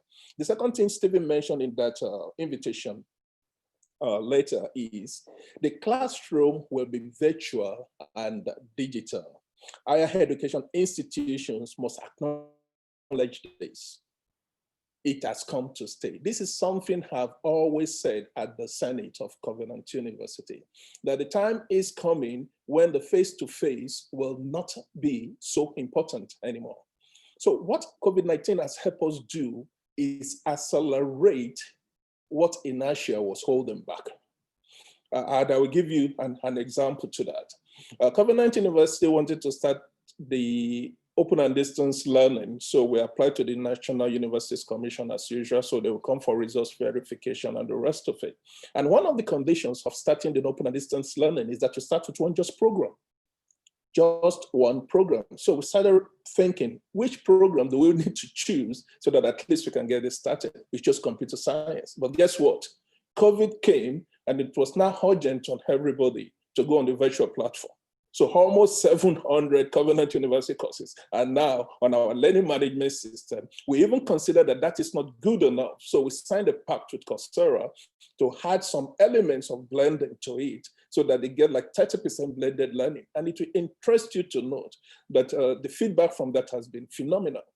I even asked the alumni to do a survey recently. How many of our alumni will have to come on that platform? 98.4% of them all over the world want to join on that platform. Why? Because it's not about the curriculum of the school anymore, which has been criticized over and over again as not meeting the industry requirements. It's about giving skill sets to fill that gap. And how do you get the skill sets to fill that gap? You have to partner, but we talked about that in this last slide too. You have to partner with other people that can make that happen. And that's one of the reasons we signed up with Coursera, to fill that gap for us. The educator of the future must acknowledge the fact that the classroom has left the building. The classroom has left the building, and that's talking about the learning management systems, the Blackboard, the Moodles, and the rest of it. And that higher education itself, education as we know it, has to be redefined. Because somebody said, if you can read and you can write, you are educated. Why? Because being able to read and write, you can get information on anything you want to be educated upon, and you can make progress and move forward from them. Another thing Stephen mentioned in that letter I sent to us, that the relevant educator will be entrepreneurial in his approach. I want to agree with Stephen here, maybe because I'm a pioneer faculty of Covenant University. And one of the reasons I believe our products are doing marvelously well out there, and don't take my word for it, that's from the stakeholders, people who employ them, people who work with them whenever they come to Covenant, or whenever they give feedback, that's the feedback they give us, is that at the onset of Covenant University, there was a founding philosophy. And that philosophy was a philosophy of departure. That is, not doing things the way it was done then in 2002 on the higher education landscape of Nigeria, but moving a bit forward. And how do you move a bit forward? You can either bemoan the situation we had on ground then. You will listen to Stephen say over and over again, not about complaining. That's one of the processes they went through when they were being trained. Or you can just think of something new. So what are the new things that Covenant University taught of them? One is the total man concept. The total man concept, understanding the fact that the human being you're about to train is actually triune in nature. It's essentially a spirit, as a soul, dwells in a body. Why? Because we needed to work with the vision of the university, which is raising a new generation of leaders in all fields of human endeavor. So there must be something you are infusing into them that will be of the same value in any field they find themselves going forward in the future. And that's about building their character. And in building their character, the core values were kind.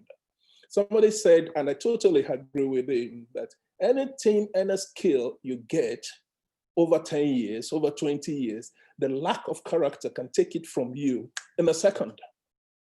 In a second. So character development becomes very, very crucial. And that was why that was infused into the curriculum of Covenant University from year one up to PhD level.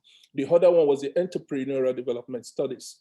Why? It became obvious that people of my generation, who got their PhDs the year 2000 or before, it's very interesting to hear about to complete PhD talk the way Bosun is talking.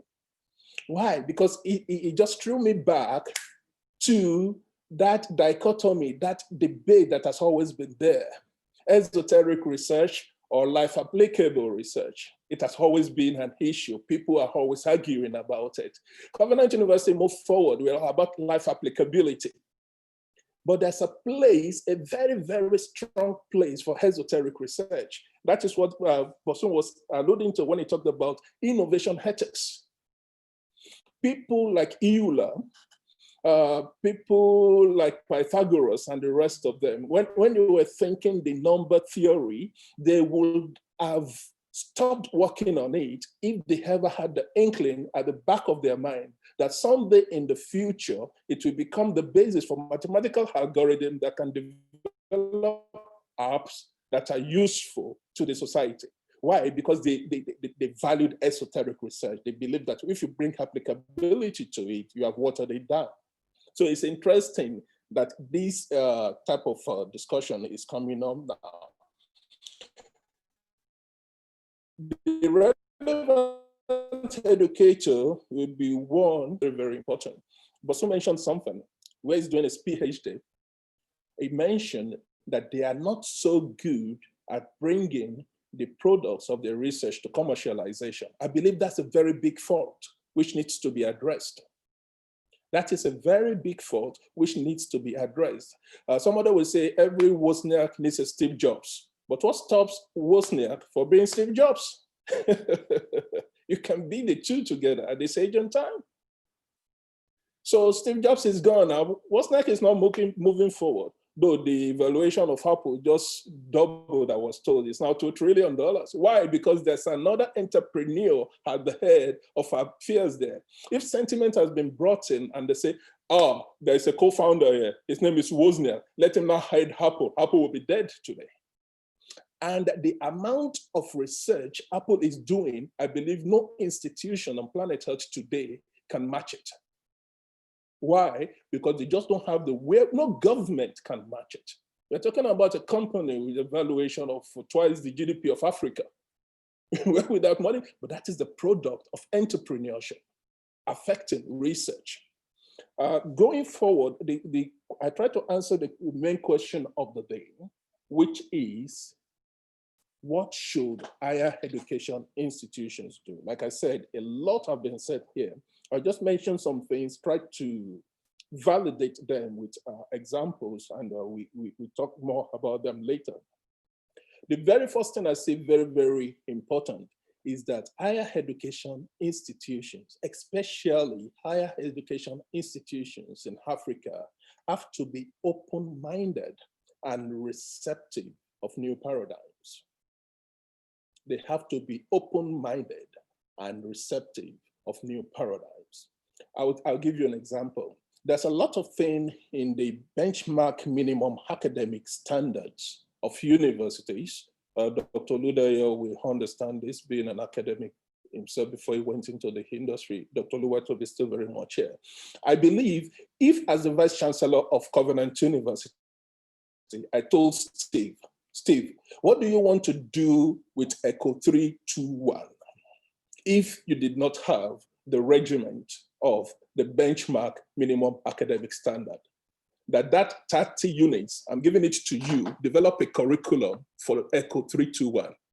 I'm sure it will come up with something that will have nothing or very little to do with the BMAS as we have it today. But we have to work with that BMAS. So we're looking for a way around that. How do you do the needful while doing the necessary? So what did we do? One of the things we did was partner with this partnership with Coursera, because that helps us to fill that skills gap, very, very significant skills gap that we're finding tough to fill just because of the unit loads from the BMAS. This becomes very, very important. So the higher education institutions of the future, if they want to remain relevant, must be totally open-minded and be receptive of new paradigms. Another thing they need to do is they should encourage innovative disruptions as a necessity for sustainability and growth. Innovative disruptions as a necessity for sustainability and growth. This becomes very, very important. Innovation is one of the things we do. Yes, that comes from the basic research. But it should be encouraged in such a way. And how do you encourage it? It has just been mentioned now by one of the panelists, I believe, Bosun it was, that the problem, and what it was alluding to is the problem of publish or perish in the Nigerian education system. That people are just churning out papers. They don't care what those papers can do. They need it for promotion and things like that. But another way we can go about that is make sure that any paper you're publishing, you tie it to something that solves a problem. And a good way to make that happen now is the SDGs. And Covenant University is working very seriously with these because we're in the SDG rankings. Actually, we were one of the first institutions to go into the rankings last year when the rankings came out. And we went like some spaces up in this year's SDGs, going into 12 of the SDGs. So you can tie research output to SDG solutions by which it becomes measurable, because that's a measure of impact of research. It is a measure of impact of research. It will interest you to note that to even rank institutions in these SDGs, still, Times Higher Education still has to go to Scopus, look at the publications and see how those publications are affecting the society with proofs. You need to submit proofs. What are the things you are doing specifically to address situations in the country? Another thing they need to do is to engage industry experts and technocrats as core resource persons for curriculum development. The way curriculum is developed up till now is just an academic business. I was there when we're developing the BBAS for communication engineer. It's just professors. NUC brings professors around, professors with their idiosyncrasy. Professor is a professor. There's a limitation there. But you should get some industry experts in that can say, this are the things I found lacking in the last graduate that I employed, and this is what I will prescribe for that graduate to have the skill set necessary to do the work in my company. One of the ways Covenant University is filling that gap is we have what we call the town and gown. This is a regular thing we do. As we speak, Professor Oluwatoyin Hashiru is giving a 5-course seminar series for engineers, both in Covenant University and Landmark University, how you can source and get grants from the industry. I think he gave the second in the series of 5 yesterday. So you have to bring these people in to come and show what they see lacking there. A lot of academics had no industry experience. There was a time, I believe, Corin was even suggesting that professors should take sabbatical if they've never been in the industry, go to the industry, go and consult with them, go and see what's happening in the industry, go and fish out their problems, bring them back to the lab, work on it for them and let them go.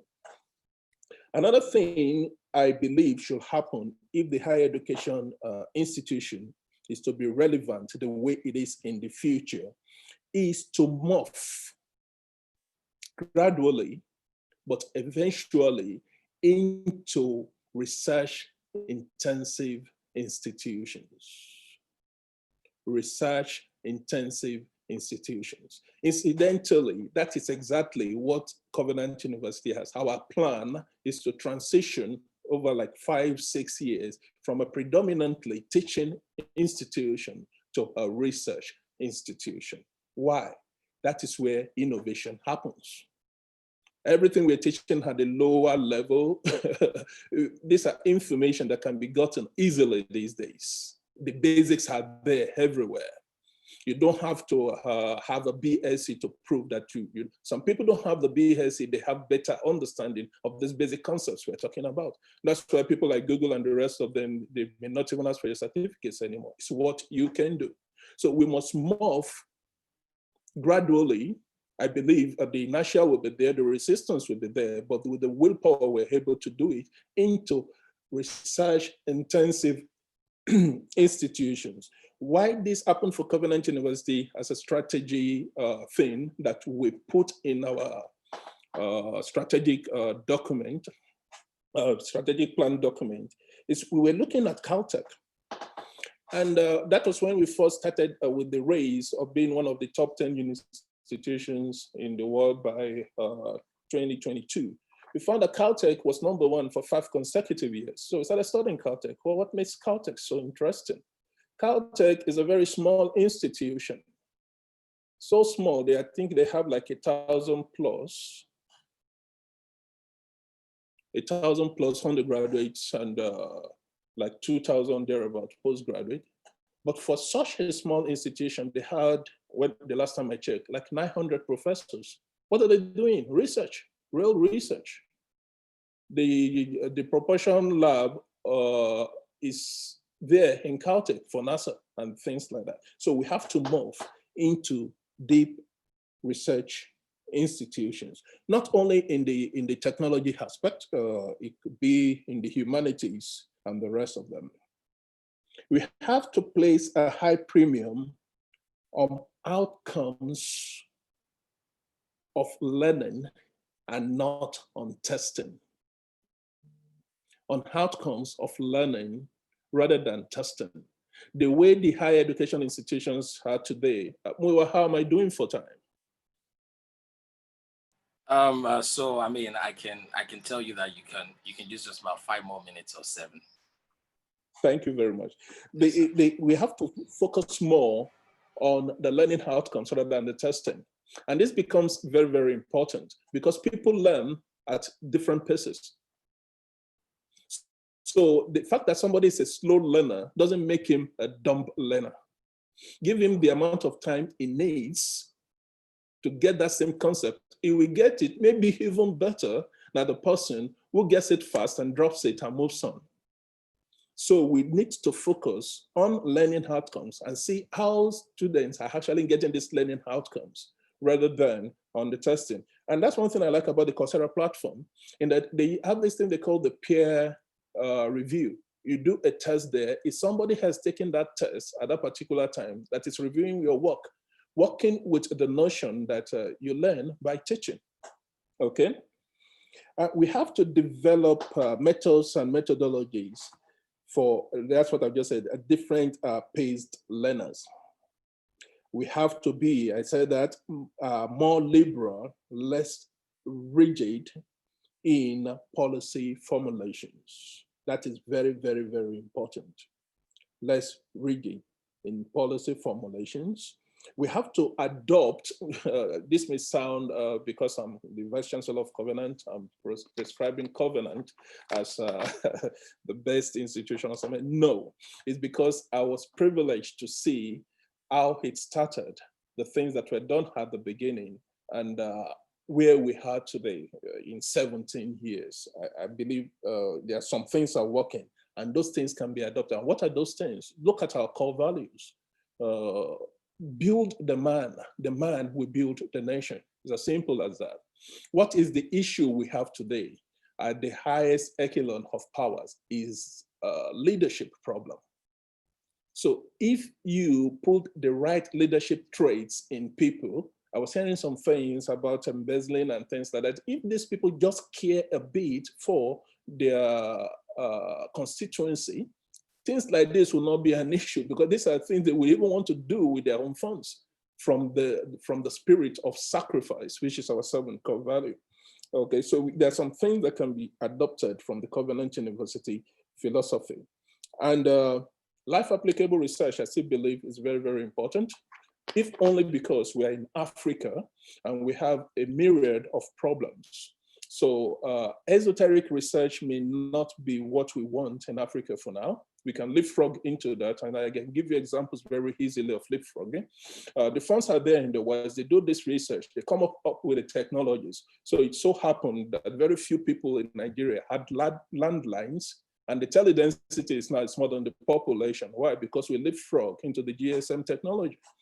Okay, and things like that, we can leapfrog, but let's do life applicable research. I will be very interested in a research that is helping the agrotech, for example. How do you get more yields from the same parcel of land? How do you increase the yield and things like that? And good news is that we have our own graduates working in that area, people like the CEO of Tribal Greek and the rest of them. So these are my submissions. I'm open for the deliberations, and I'll be glad to answer any questions that may be thrown my way. Thank you for the privilege to share my views. Thank you so much, sir. I mean, it's a great privilege hearing from you again. And as usual, you've always championed the cause of free your mind. If you remember some of your lecture notes, at the bottom of it, you will always have free your mind. So you've always been one person who has championed open-mindedness all of the time. I mean, you said some very instructive things, sir. You mentioned that we're moving from instruction to facilitation, and knowledge acquisition and skills development should be the things now that faculty members should begin to look out for. Let me just give the latest update on Caltech that you were trying to mention the other time just now, sir. Caltech has 2,238 students, of which 938 of them are undergraduates. Just 938 are undergraduate, 2,238 total population, of which less than 1,000 are undergraduates. And the university has 900 academic members. 900. So it's more like one academic member to one undergraduate student, as its case may be. And so one of the things that Time Higher Education mentioned, when Time Higher Education talked about Caltech being #1 in the world, he mentioned 10 things about them. He says they are very small. He said they are very interdisciplinary. They hire scholars extremely carefully. He says also that #4, they offer real freedom and strong support for junior faculty. #5 thing they said about them is that the senior administrators are also active researchers. That senior administrators are also active researchers. #6, while Caltech is #1, is that undergraduates are given real research opportunities. At #7, he said its management system is flat. It's not hierarchical, as we see in most part of the African continent.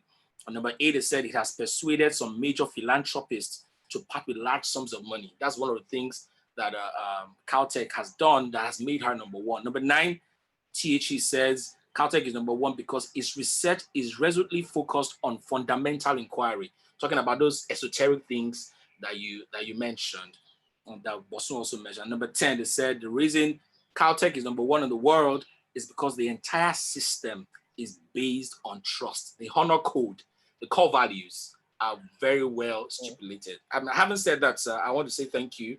I also submit here that Google is no longer asking for certificates.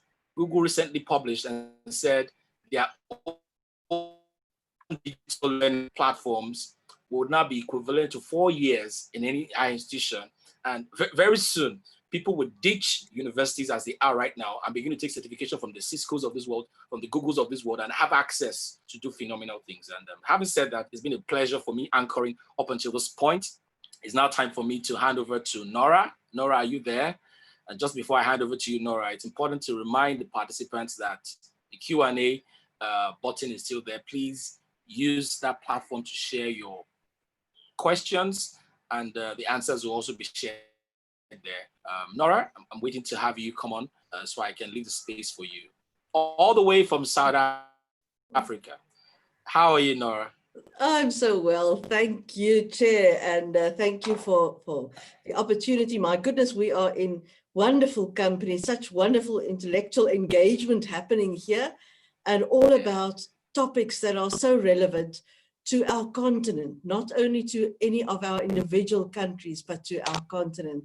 And in that sense, I'm so pleased to be able to join in this conversation. All right, just before I hand over to you, let me tell you, ladies and gentlemen, Nora is the Director of Entrepreneurship Development in Higher Education, Universities in South Africa.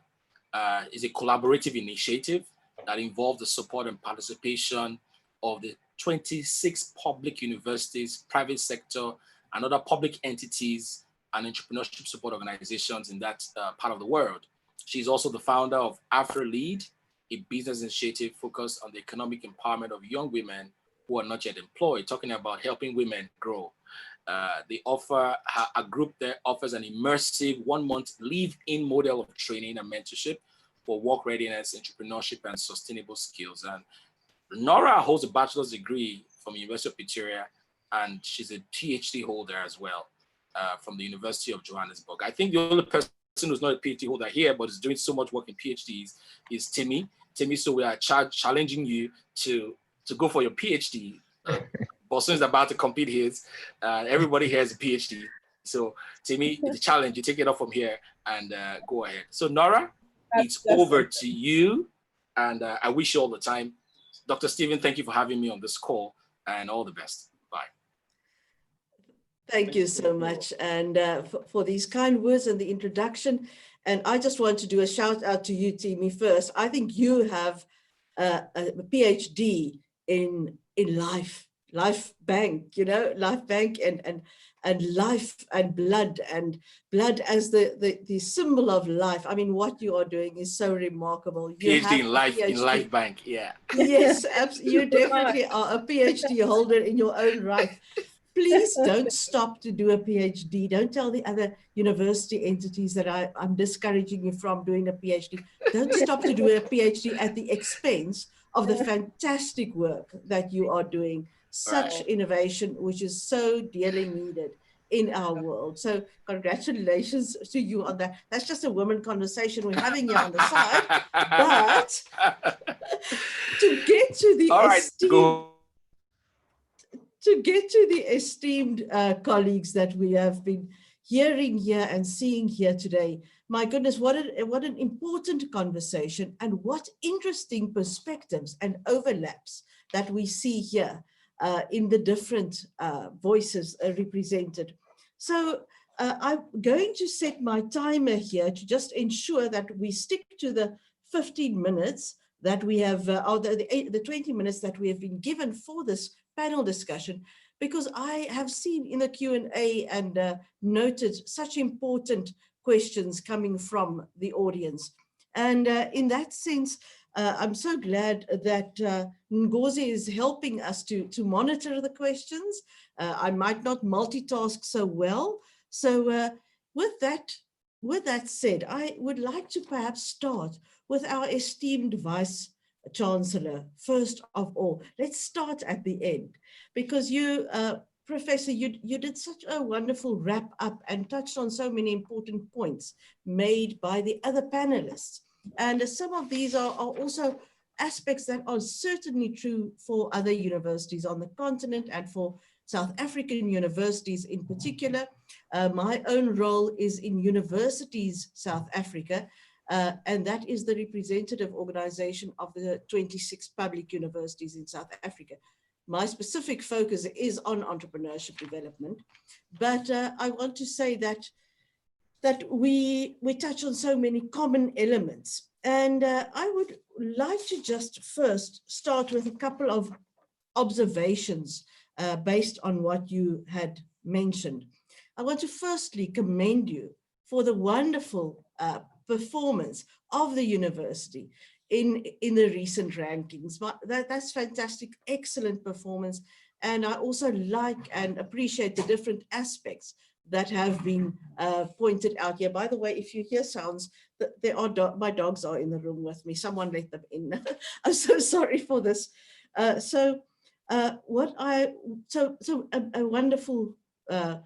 wonderful achievement for Covenant University. And then I also want to reflect on the position you took on the changed role and the changing role of the educator, but specifically the educator as researcher, and then the increasing emphasis on research and your motivation for repositioning universities increasingly for research, because research is where innovation happens. So when we talk about where innovation happens and the research, of course, Bosun, we're going to have to touch on your rather strong statements you made there in terms of entrepreneurship, because I just want to warn you, I'm with Stephen here. So, so I just wanted to say that we're going to come back to the role of entrepreneurship. But to start with, I would like to ask our Professor Atayero to just give us a bit more of a perspective on the connection between industry partnerships. Bosun spoke about collaboration as well, and we saw in Timi's talk, we heard the important role of her collaboration with an entity like Johnson & Johnson, for example. So if we were to talk about partnerships and collaboration with industry, what are the barriers to getting universities to open up more to include industry and private sector in this wonderful space of innovation? May I direct that question to you, Professor Atayero? Thank you very much, Laura.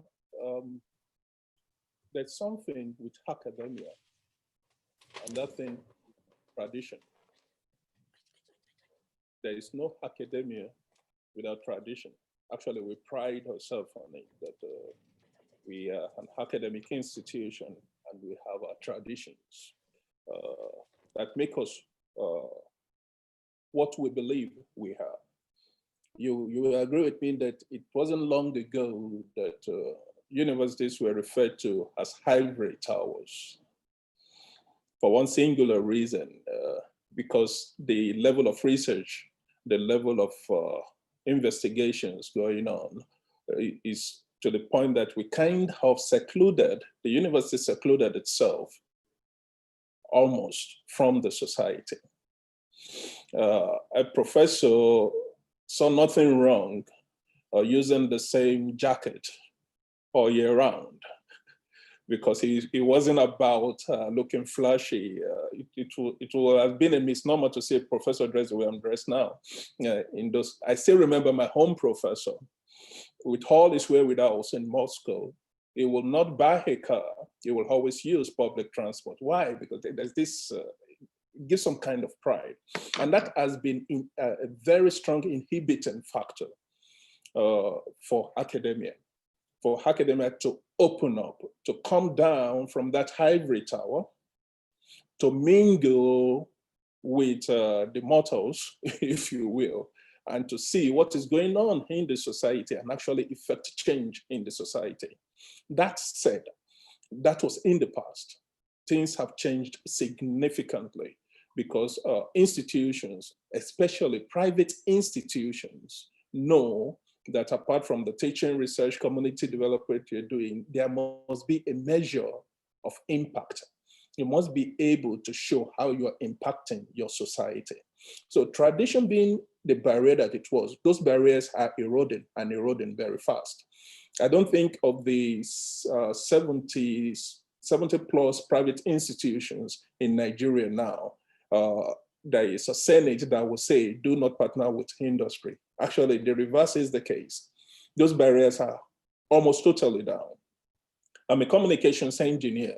One of the things we're doing in communication engineering at Cornell is the OBE learning model, where you have to incorporate the industry. That's one of the reasons I gave that example I gave. We have an industry professor now, Professor Hashiru, sharing seminars with our 2 universities, because he first was in academia. He went into the industry. Now he's an entrepreneur and he's trying to show the people how to win grants from the outside. So that barrier is coming down, because we understand that the days of the ivory tower is gone. And you just have to infuse an element of entrepreneurship into everybody. Because like it or not, everybody is selling something. You have to sell something. We were selling knowledge. Yes. We were selling knowledge, but knowledge has been taken out of our hands now with technology. Knowledge is now ubiquitous. So we have to find a way of selling in something else. And that means you have to partner with the industry, find out their problems, and find out how you can resolve those problems for them, even while you're making your own academic progress. So barriers are not as pronounced as they used to be anymore. Very, very interesting and very encouraging to hear that from you. I think in our own context in South Africa, we find that the actual physical barriers around universities for the sake of security matters, for example, deter external stakeholders from engaging with universities in many ways. So it's wonderful that we are increasingly engaging through virtual platforms such as these as well. And I like the fact that you emphasize the aspect of relevance in what we do as universities to make ourselves attractive partners also to industry. And I was wondering, with that in mind, Timi, whether you would perhaps like to comment for us on what you had what you would advise, having worked closely with a partner such as Johnson & Johnson, and still emphasizing the importance of research and innovation in your engagement and specifically in LifeBank. What would you advise us as university stakeholders to do to make ourselves more approachable and more attractive to partners who want to innovate with us? Temi is no longer on the call. Oh my goodness. Yeah, she had to leave at 1 o'clock. Thank you for that information. Maybe there's someone else who would like to comment. I think, Borsen, this is a good one for you as well, because you wear many different hats. You've been around the block, as we say. You've been in so many different roles and different perspectives. Could you perhaps comment on that that very important matter of partnership and collaboration between university and private sector or industry? No, absolutely. I've worked with, in the last 10 years, I've probably worked with over 150 startups on the continent. Even LifeBank, I was the first investor in LifeBank, when it was just an idea. And, it's something that I think there's a huge misunderstanding on the part of the academic institutions on the role that universities and academic institutions can actually play in business. I think academic institutions leave a lot on the table, for not engaging, because the reality is that the business environment is extremely competitive. Every business is constantly looking for ways to be unique, to be different. And when you look to the startup world, this is the part of the startup world in the West, in Silicon Valley, that people don't often hear about. You hear about that young dropout from a university that's built a successful startup, but you actually don't hear about how much of academic research results goes into some of these cutting edge technology solutions that the startups are building. For every successful technology company, there's a strong relationship with an academic institution around a certain research from somewhere.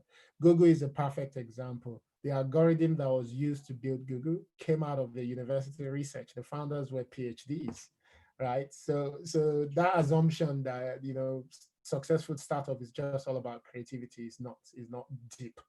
Startups who don't dig deep and look for unique knowledge struggle.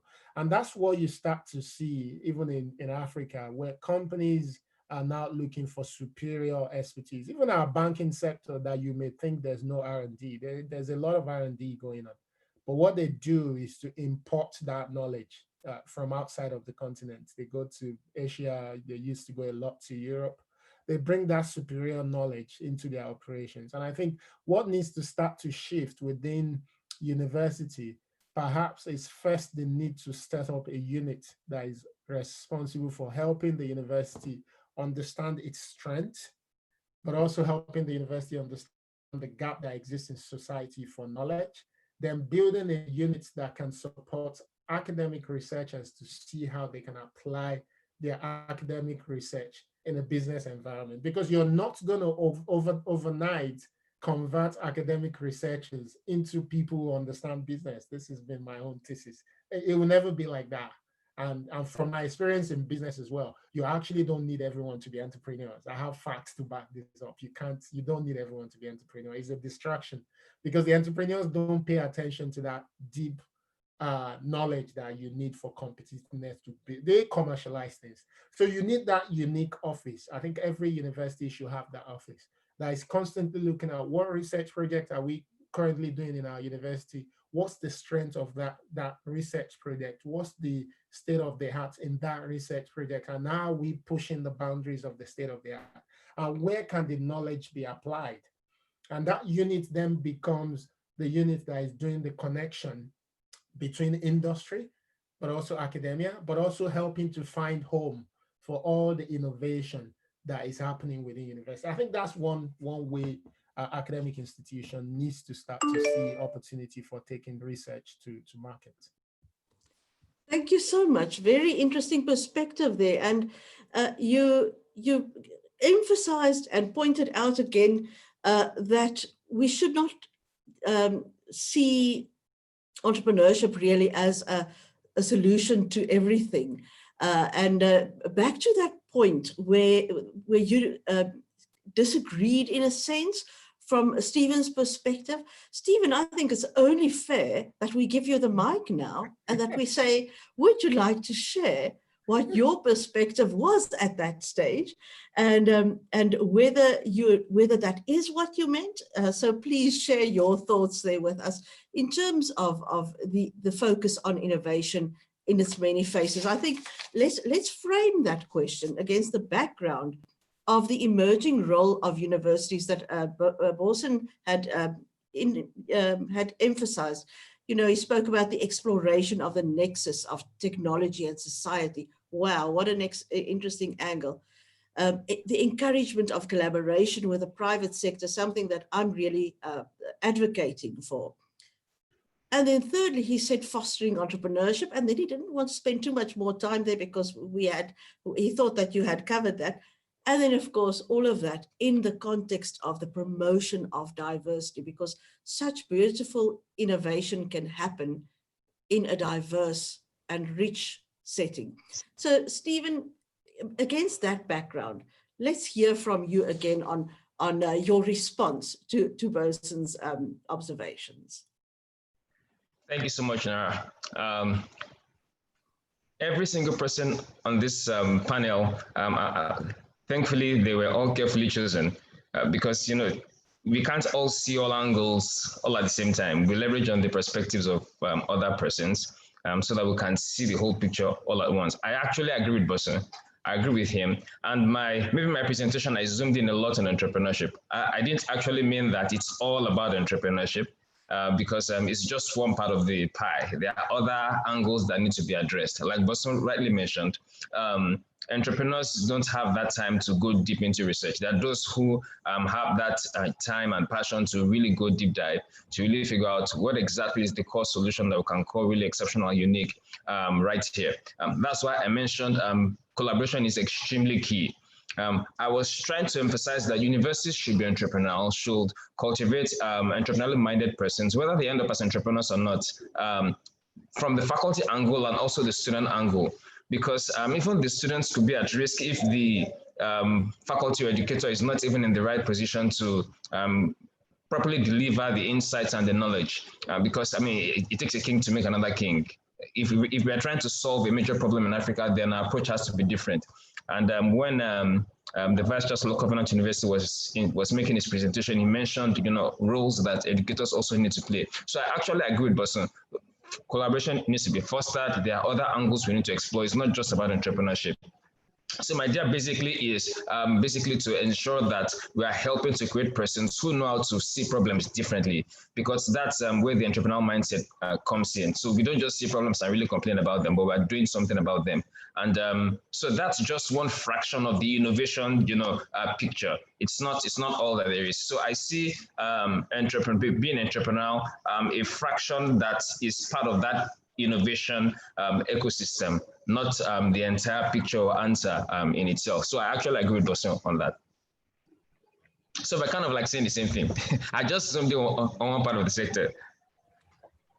Fantastic. I kind of thought that you would take that line, Stephen. So colleagues, just to give you a bit of background, Stephen has been very, very generous in accompanying a South African delegation on a virtual international tour. Firstly, he was one of our first VIP speakers to help us in our process of defining where we are going now in terms of entrepreneurship and innovation and commercialization, of course. But he joined our tour and he had become, you know, the South African stakeholders had become really fond of Stephen and his thinking. So Boson, you will understand that we are behind him, but now we see we are behind both of you because you are actually in agreement. So that's fantastic. So I want to move on, Boson, to a very important aspect. And that is this aspect that you touched on about commercialization. So you said something interesting about innovation being the result of invention and commercialization. And you made the distinction between those two aspects, which is so important. You also probably have problems with the fact that people sometimes use the word innovation when they actually describe invention. And then you highlighted the emphasis on basic research, which should lead to applied research. I think in our conversation today, we've heard a lot of thinking about the fact that we need to move from theory to practice for impact. So if that is where we are going, that is what we should be doing. And my question to you now would be against that background. And again, as universities, what should we be doing actively, perhaps in a concise nutshell approach? What should we be doing actively to get this process streamlined? It's as if in universities we are often caught in one aspect or the other. You know, commercialization is something mystical that happens there right at the end. Nobody in many cases don't even know who in the university is actually responsible for commercialization or what it means.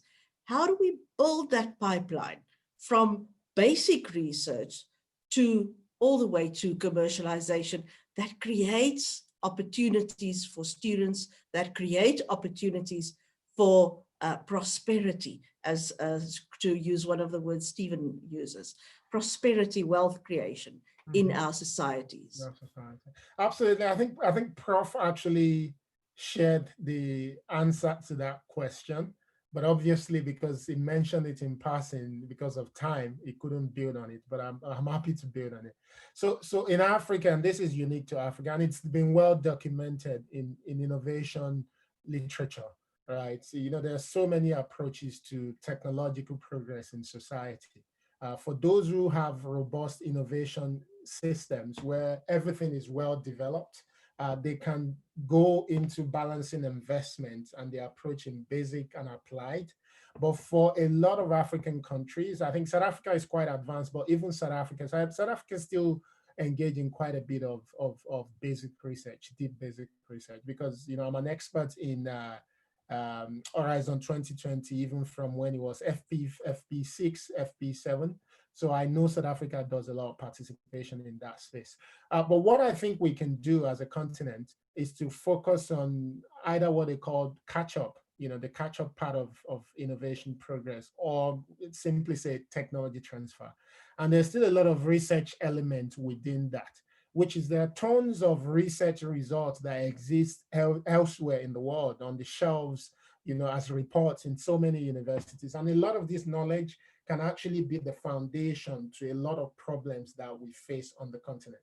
So in a continent where we have very little progress in basic research, I think the right way to encourage people to do more proper research for society is by focusing first on demonstrating value through applied research. How can we engage more of our academic researchers in research projects that will lead more to what is called demonstration of knowledge? So you have a basic knowledge that is already generated. Another researcher is looking to do applied research. Can we get more African universities and researchers collaborating with researchers globally through collaborative research to do projects that leads them more into applied research? And one of the ways for this is actually through the Horizon 2020, which the European government funds significantly. I used to be a consultant for this funding scheme. South Africa is the leading participant in Africa. I think as of 2 years ago, South Africa was doing roughly 150 projects, and Nigeria was doing probably 5 or 6 or 7 projects. So it's about, I think it's South Africa, then you have Kenya as part of it and a few other countries. But there's opportunity, and this brings in resources into the university as well. But not just resources, there's opportunity for the university researchers to participate in applied research. And by participating in applied research, they get taken the route of the basic research that led to that knowledge that they're applying. CCOB is, for instance, participating in the project with EPFL in Switzerland. which is a University of Twente in Netherlands, then 2 other companies in Republic of Benin and Kenya.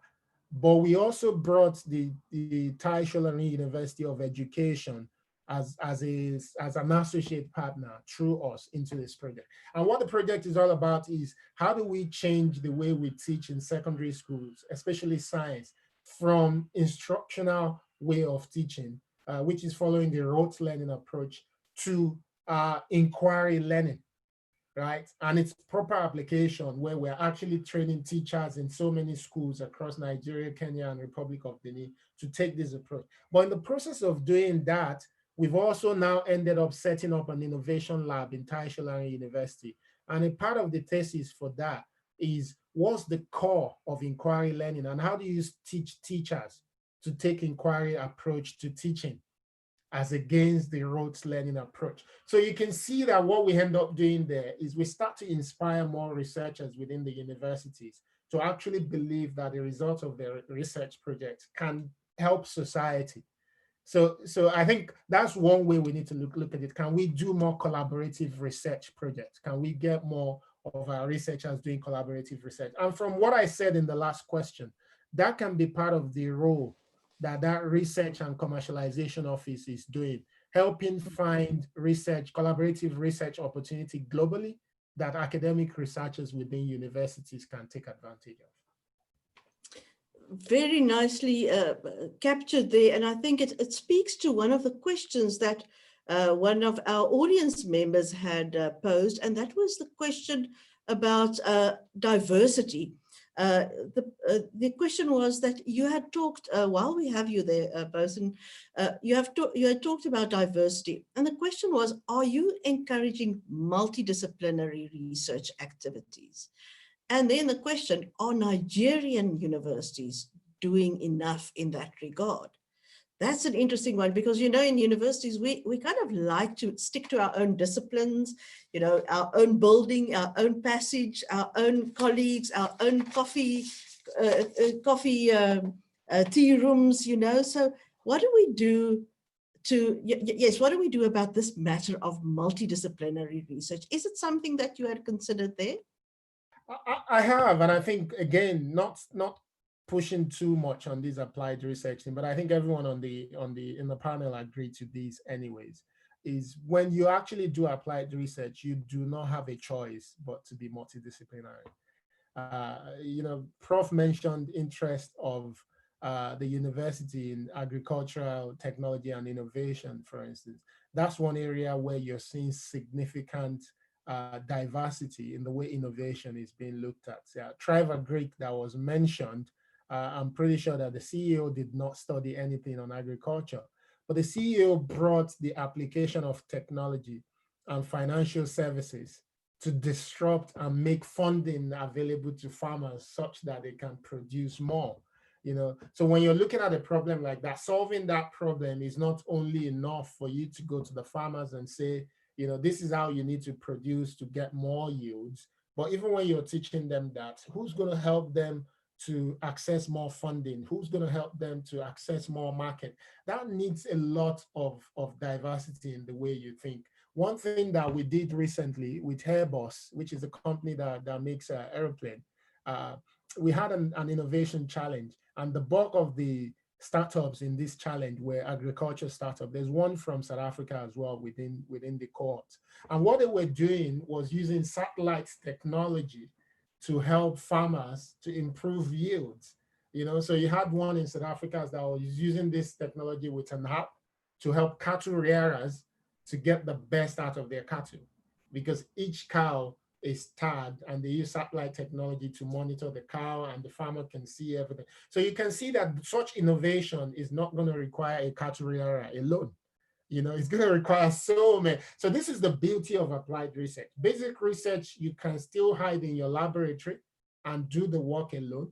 But when you have to do applied research, you start to think of the soft issues within the technology you're trying to apply. You start to think of things like funding, who's going to fund it. You start to think of the entire value chain of the innovation, and that's where diversity comes to play. Absolutely. I'm just thinking of the marketing aspects as well, that that is so often overlooked. Marketing and sales, you know, we sometimes look down on sales skills as well, and just bringing in those right skill sets to also help us promote what we are doing. So I want to speak now in response to that, and still against the backdrop of research. Professor Atayero, so there was a question from Professor Tsiri Moapalua, who is a colleague of ours. I was surprised to see her in the meeting. Welcome, Tsiri. So from Rhodes University in the Eastern Cape, and she had a question on, in response to your presentation, on how can research-intensive universities shift their research that matters from invention to commercialization. So Professor, would you like to respond to Tsiri's question? Thank you very much, Rhodes, for the question. How can we move from invention to commercialization? I'll just throw light on how we try to address that in Covenant University. But before I answer that, if I may just make a quick maybe remark on what Botsun said. I believe it's a very, very good suggestion. I don't know if other vice chancellors are on this call. If they don't have such in their institutions, this is why the town gown thing is very, very important. You have somebody with the type of ideas and experience that he has, trying to infuse some things into the way we do things, and that's how things will move forward. You need to study the gap, the strength of the research in the institution, and the area of applicability, how to fill that gap. We have something like that in Covenant University that we call the Covenant University Center for Research, Innovation, and Discoveries. Actually, incidentally, Stephen is a deputy director in that center. So one of the, and making him a deputy director is very, very strategic, because of his ties with the industry. I believe the first interaction with Botsun of Covenant University was through Stephen, if I'm not mistaken. And it makes sure that whatever he's doing, so we even allowed Stephen to have his own kind of a baby in Covenant University that we call the Hebron Startup Lab. And the assignment of the Startup Lab is to see how our students are very, very talented, not even talking about the researchers now, the students, the things they can come up with. So how do we nurture them from that stage of ideation to the processes, to mentor them? And I'm sure quite a number of them went through mentorship under the CC Hub too. So how do you move it to create centers like this where the research is looked at? Very recently, one of the things with administration saddled the COCRID, the Center for Research, with is to identify 5 projects that they think is worthy of investment in a little seed grant, maybe 5 million naira each, just to kick it off. So they sent out a call, people participated. So this is how you force people out of their shell. Put some monetary value on it. Say, we help you with some seed fund to test the principle, is it working, before we can now apply for a bigger grant. In the books of Covenant University, we even have what we call the seed grant. If you have an idea, you want to go and get some preliminary data, proof of concept to build. If it's below 1 million naira, just send a very small proposal. We fund it for you to go and test that idea. Then if it is actually working, then you can now apply for a full-fledged research grant. So that's one of the ways you can do it. Put some incentive on it. Take it away from just the publication. You need to publish, but that should happen naturally because you are working in research. But beyond publication, beyond the tenure, when the tenure is satisfied, what else can you do? How do you solve the larger societal problems? Which is what this question is trying to address. And that's what we do at Covenant.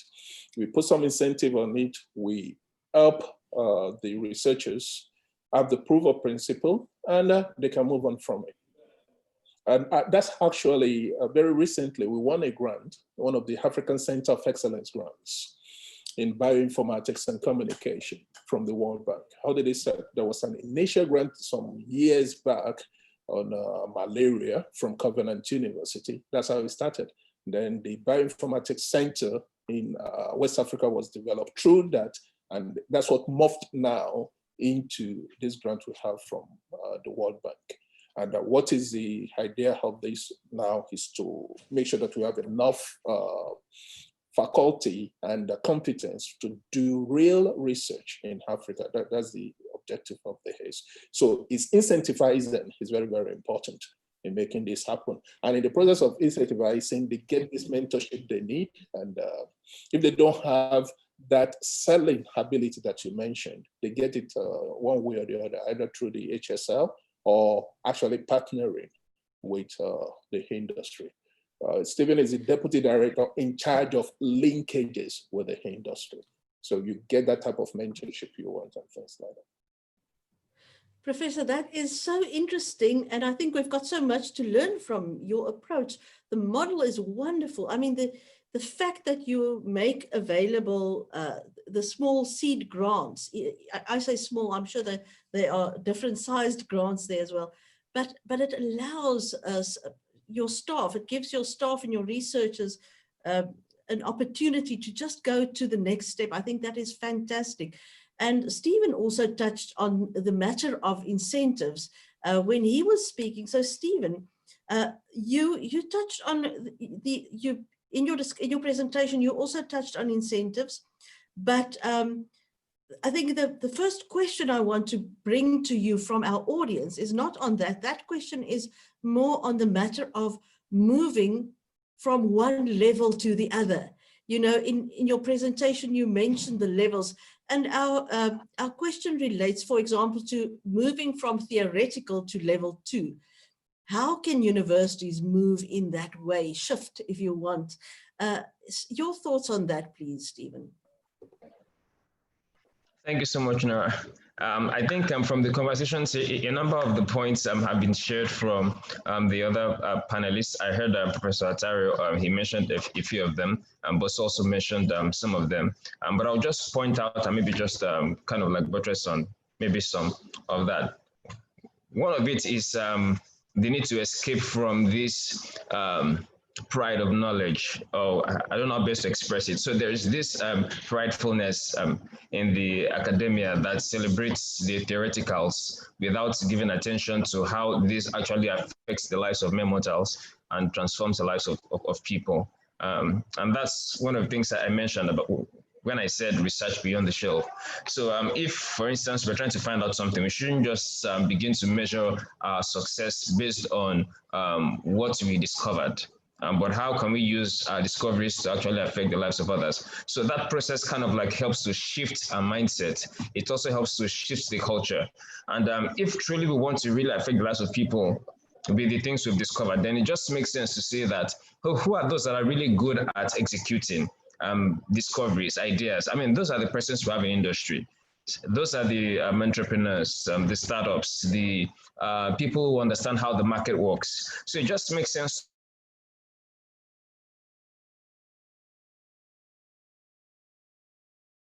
to collaborate.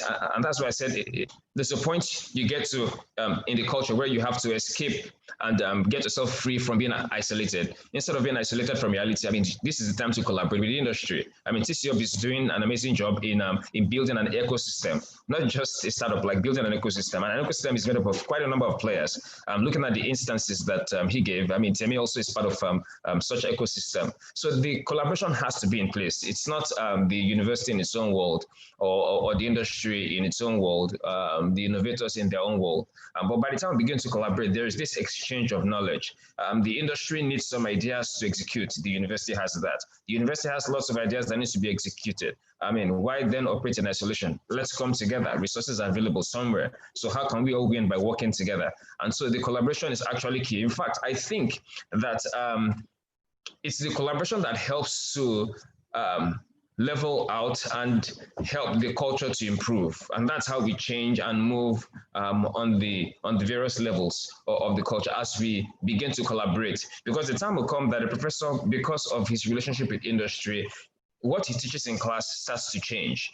What his students get kind of like changes. I mean, in addition to that, like in the case of the Google guys, I mean, their project supervisor literally introduced them to the first investor in Google, who gave them $100,000. So, I mean, that's kind of relationship that the professor has with even with the industry gives him links and access to other investors, angel investors, venture capitalists. Something interesting is in place, maybe from research, whether by student or by faculty who has been doing some kind of research. That kind of like trickles down because there is a bridge, there is a connection with industry, there is the collaboration already in place. So that's why I said collaboration is one strong aspect that needs to be done. In fact, one of the reasons for this particular program is to basically emphasize the need for collaboration. It's extremely crucial.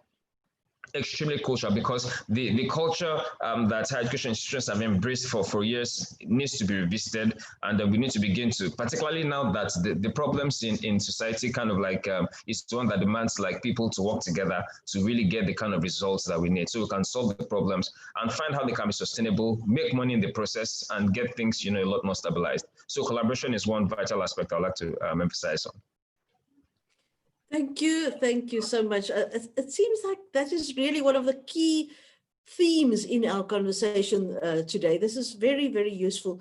I just want to check with the organizing panel chair, also with you, whether there is time for another 2 or 3 questions, perhaps? I think we can still take 3 more. 3 more? Yes, we can. Oh, thank you. Fantastic. So what we see, what we have here is, Stephen, so you just wrapping up, this is a quick one for you because you touched on this already. What can we do to change the theoretical culture of teaching in Nigeria to be more entrepreneurial, to be a more entrepreneurial culture? What would your response be there? Okay, so maybe I'll just share 2 things. The first will be to say, maybe we might need to redefine how we measure success. So for now, the way the performance of the researcher is being measured is based on mostly, in most cases, not in all cases, but in most cases is to publish articles and to get maybe promoted because of the articles that you have published. And so, you know, lots of person, and that's just basic principle. Whatever you want to promote, you incentivize with some form of reward. So how can we begin to help faculty members, researchers begin to see other kinds of incentives that will help them look beyond just publishing whatever they have discovered, to also going beyond the theoreticals and looking at where the real impact is and really touching society. So that's one. The other aspect is the aspect of being more infused and immersed in industry. I like what Professor Taro mentioned. You talked about the Covenant University's plan on town and gown. Like Covenant University has a town and gown project for the sake of having that mix between the town and the gown. And so it's also crucial to say that for researchers and faculty members, they might need to even go on internships in industry. I mean, that might look kind of like belittling, but it's actually not belittling. We're in the age where knowledge is so vast that we all need to learn even by doing. So even this, I don't see anything wrong in a professor going on sabbatical in industry, even to go and study, to go and understudy things, even to go and intern sort of in the industry, particularly in the area where he wants to really find out, where he has real questions and look at where the issues are. In the process, we are better able to understand what the problems are, and research should be based on what the problems are. And so discoveries from such research will help us, you know, crack the solutions. Industry, you know, who is interested in the solution can be able to fund it. Everyone working together, it can lead to whether a spin-off, a startup, or a kind of product or a project. It can end up becoming something like a Google that becomes valued at maybe $1 trillion or something, and then prosperity is shared and we can all grow and do things together. So that collaboration can come in various ways. So this is just some of the ways that I think. Thank you, Stephen. So there's an interesting question here, which I'm going to make this our second last question. And let's pose this question to you, Bosun, because the question is framed as this. I would like to thank, okay, it is true that our academic research is finding it difficult to move from concept to impact. Can either Stephen or Bosun help explain how this ugly trend can be reversed? Right. So Stephen could answer. Stephen, who would like to answer? Would you like to answer? Bosun, would you like to answer? I think Bosun should answer. Okay, great stuff. Thank you. I think I can answer, and the reason for answering is not just because I'm pulling this off my my somewhere. You know, this is something I've worked on for a while as well, because I'm a true believer in the role of universities and academic institutions. And I think the solution is in what we've discussed so far. I think there's a need for clear incentives, right? In the academic world, especially say in Nigeria, but also on the African continent as well. And part of it is because that there's currently, there's disincentive in place, right? So you have to tweak down its head if you want to see a change. The current incentive is that for you to get promoted as an academia in Nigeria, to the best of my knowledge, and I think Prof confirmed this as well, you have to publish. That's all you have to do. And you know, the challenge with that is the recipe is already known to people. So the motivation for publishing in itself is not a productive one. I am publishing because, you know, if I need to be an associate prof, all I have to do is publish, show that I've published. I am publishing because I want to be a professor someday.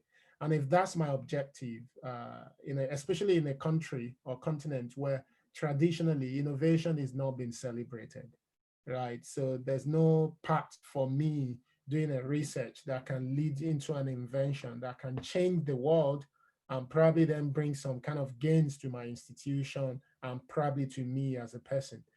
There's no record to point at. A lot of academic researchers within their universities in a country like Nigeria cannot point to another colleague that has invented something that's changed the world and it's impacted them positively.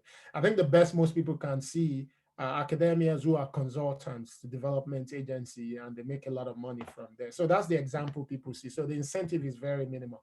So I think there needs to be a collective effort to put the incentive there from leadership at both the individual academic level, but also at the maybe, I think NCC should be the commission that is responsible for that. For us to start to say there's a major role for academic research in society. So there's first a need for that. I have a presentation on this. Sorry, I need to close my windows. I need to close my windows. I have a presentation on this, which shows it's a business case for academic research. I think we need to make a business case for academic research.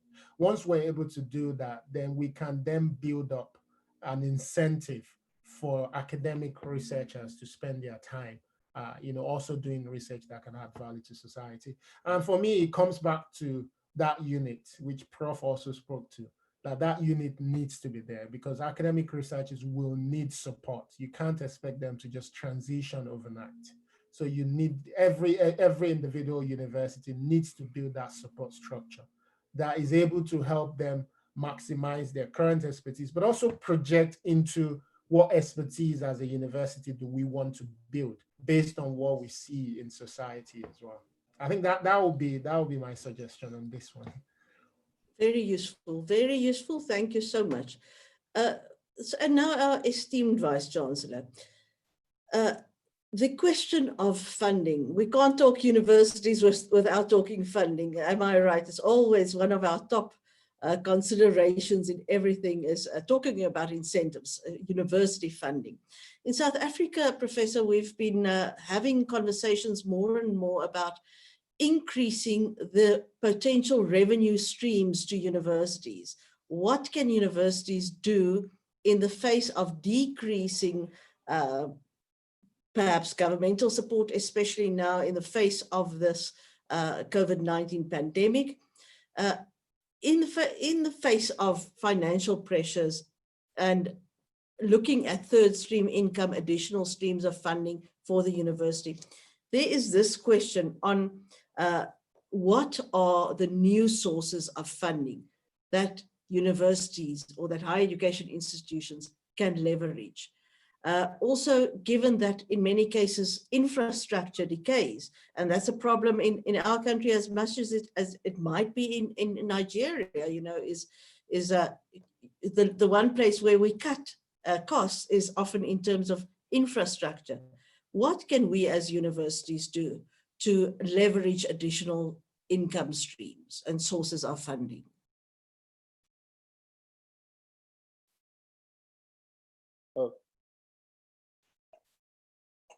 Thank you very much. Can you hear me? Yeah, okay. Covenant University, I'll start from Covenant and I'll move out. Covenant University has a peculiar ecosystem. Covenant University was founded as an arm of a Christian ministry, Living Faith Church Worldwide. And that ministry has a vision of liberation of the Black race, emancipation vision, if you will. And in that vision, one of the hands of achieving the vision of that ministry is to educate the people as a means of emancipation. So Covenant University did not start out as a for-profit, everything is for profit, of course, but did not start out as a for-profit, but rather as a service to humanity. So from the onset, Covenant University never had issues with funding. Even as we speak, Covenant University does not have issues with funding. Let me paint a picture of that. A normal vice chancellor spends about a third of his time in his university. 2/3 is all over the place, looking for funds and things like that. It's not the same case here. I had to present a very strong, compelling case to my board for us to start looking out for other sources of funds because of the peculiarity of the ministry. But the board is on that level now. We know that we need other funds. So that's why we're thinking of research funding. Like I told you, the malaria research, originally, it was totally funded by Covenant University. But from selling this idea to the board, they bought it that we need to look out. We need to show that we're capable of pulling funds. Not that we have funds, not that we're in need of funds, but to maintain the prestige and the reputation of the university, we must show that we can do research that will attract funds. That's why we went out for, and we're getting a lot of funds. We have the Bill and Melinda Gates Foundation funds. We have quite a number of funds. So one avenue for increasing the streams into the university is that well-tested age-long avenue of doing research that matters. If you can do research that matters, there'll be somebody out there willing to pay top dollar for you to do that research, which is why the underlying theme that this webinar is coming to have, talking about collaboration, becomes very, very essential. Stephen just mentioned again, there's nothing wrong with a professor who is so totally used to his esoteric research in his lab to move out to the industry in a sabbatical year instead of going to another university, move out to the industry for the sabbatical year, mingle with the people in the industry, see what are their problems. It could just happen for him that while in that company, he sees something they're struggling with that was a project done by one of his students 7 years ago that is just lying there somewhere on the shelf. So all he has to do is dust that up, write a grant for it. Streams will come into the university. I will believe in Covenant University, and that's one of the key points of transitioning from a predominantly teaching university to a research university, is to make sure that anybody that qualifies for that title, professor of Covenant University, is a grant-winning professor. So to make that happen, we actually tweaked our appointments and promotion criteria document in such a way. It used to be that you just publish and everything, but now we have 3 streams in it. You have the pure teaching professor, you have the combo professor, we call it, that does both teaching and research, and we have the pure research professors. The idea is that at the end of the day, all our professors will be able to bring in grants. So I see that as the major stream of income into the university, doing very good research that is well-funded, and commercialization of the products of such research to become an avenue of getting more streams into the university. You've given such wonderful guidance here, but I must say, I think many universities envy you the unique position in which Covenant University finds itself, the fact that you have options. But I also like the emphasis that you place on the role of the researcher in providing and creating research that matters. I think we have to start wrapping up this conversation with the esteemed panel. And colleagues, I want to say thank you very much for sharing your thoughts here. I think it is the task is clearly defined for us, ahead of us. I think we have to go and also take what we have discussed here to the students as well, and have these discussions and the innovation discussions in particular with our students. One quick last comment from each of the panelists, please. Let's just do a 2-line comment, please. Shall we start with the Vice Chancellor, please? Thank you very much. I believe if there should be any take home from here is that innovation is very, very important. And institutions of higher learning, if they are to remain relevant in the future, must, as a matter of urgency, start thinking about disruptive innovation. Thank you. Thank you so much. Bosun. Yeah, I think I'll just follow up on Prof's point, which is also the fact that universities don't have a choice but to stay relevant for the good of our society. The knowledge and the role they play is extremely important for our survival, is extremely important for inclusion, and is extremely important for the development of nations as well. And we need our tertiary institutions in Africa to start to play that role, to lift us all up. We're looking up to them. Beautiful, inspirational, thank you. And the last word goes to our host, I think our favorite, Stephen. It just looks like we're all rooting for EduStart and for the work that you champion. So last word from in the panel discussion to you, please. Thank you so much, Nora. I'll just follow suit with the comments of the Vice Chancellor, Covenant University, and what Bosun also shared. The university has a vital role to play, and that's actually what inspired this program, this webinar today. Let's now go and make innovation happen, not in isolation, but let's work in collaboration with the relevant partners, because it's a system that we all need to work with. If we all work together, then we can solve the problems even a lot more sustainably. Thank you so much, Nora. Thank you. And with that, we wrap up our panel discussion, our Q&A, and over to our chair. Thank you.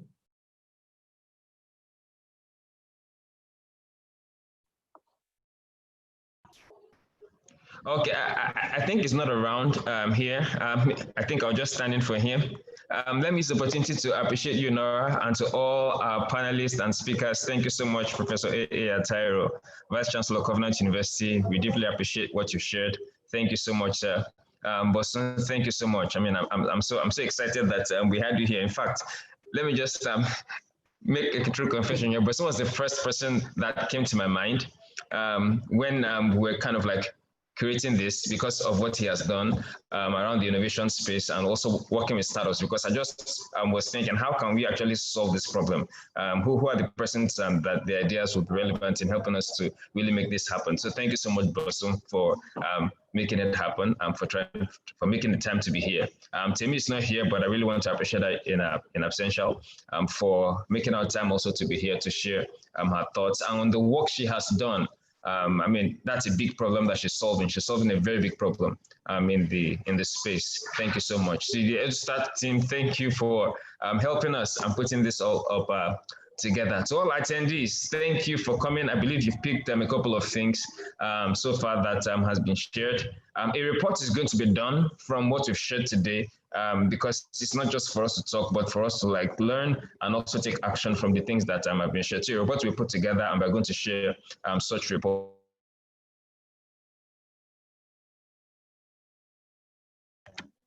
So that all of us can learn from and as well as benefit from.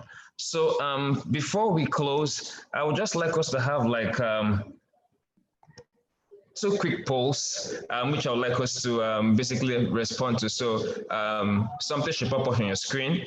Kindly help us to attend to that. You can all respond to the polls that we have on the screen. Which of these best describes you? Kindly help us feel that.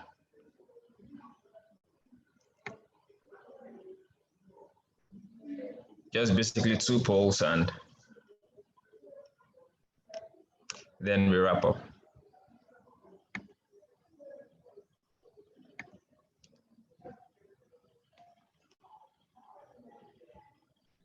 Thank you so much.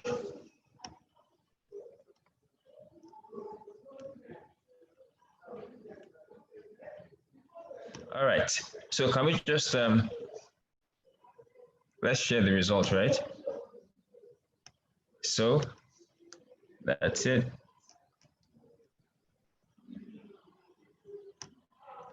Okay.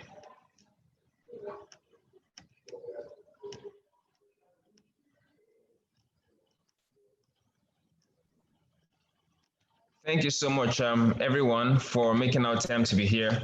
I really want to especially appreciate every single one for making it happen. So this is like a vote of thanks, appreciating everyone for the contribution. Thank you so much. Out of your busy schedules, you've taken the time to share thoughts and ideas with us. So this is from EduStart. We'll be making available more details to everyone by email. We know that there are certain gaps that some institutions or universities might have. So we'll definitely send and make some information available. So you will definitely expect some emails from us. You get the report from us, and also some of the things that EduStart does, particularly around cultivating entrepreneurs, providing entrepreneurship education to support universities, to build an entrepreneurship ecosystem, and to also leverage on some of our networks to help improve the entire system. We'll be making that happen because we are working together to ensure that we deliver on a project that we launched this year. We call it the EduStart Reach Project. That's a project to cultivate 50,000 high-growth entrepreneurs and talents to create multi-billion-dollar businesses in Africa. Because out of the problems that Africa faces, we can solve them entrepreneurially. And so we'll be making that available and also share how we can be of support to the various institutions. Thank you so much, everyone. Thank you for making our time to be here. And thank you for your questions. Thank you for your ideas. Thank you so much, Nora, again. I don't know how many times I'll have to thank you, but I really want to thank you. We still do like quite a lot of big things together. Thank you so much. And bye-bye to everyone. Thank you. Bye-bye.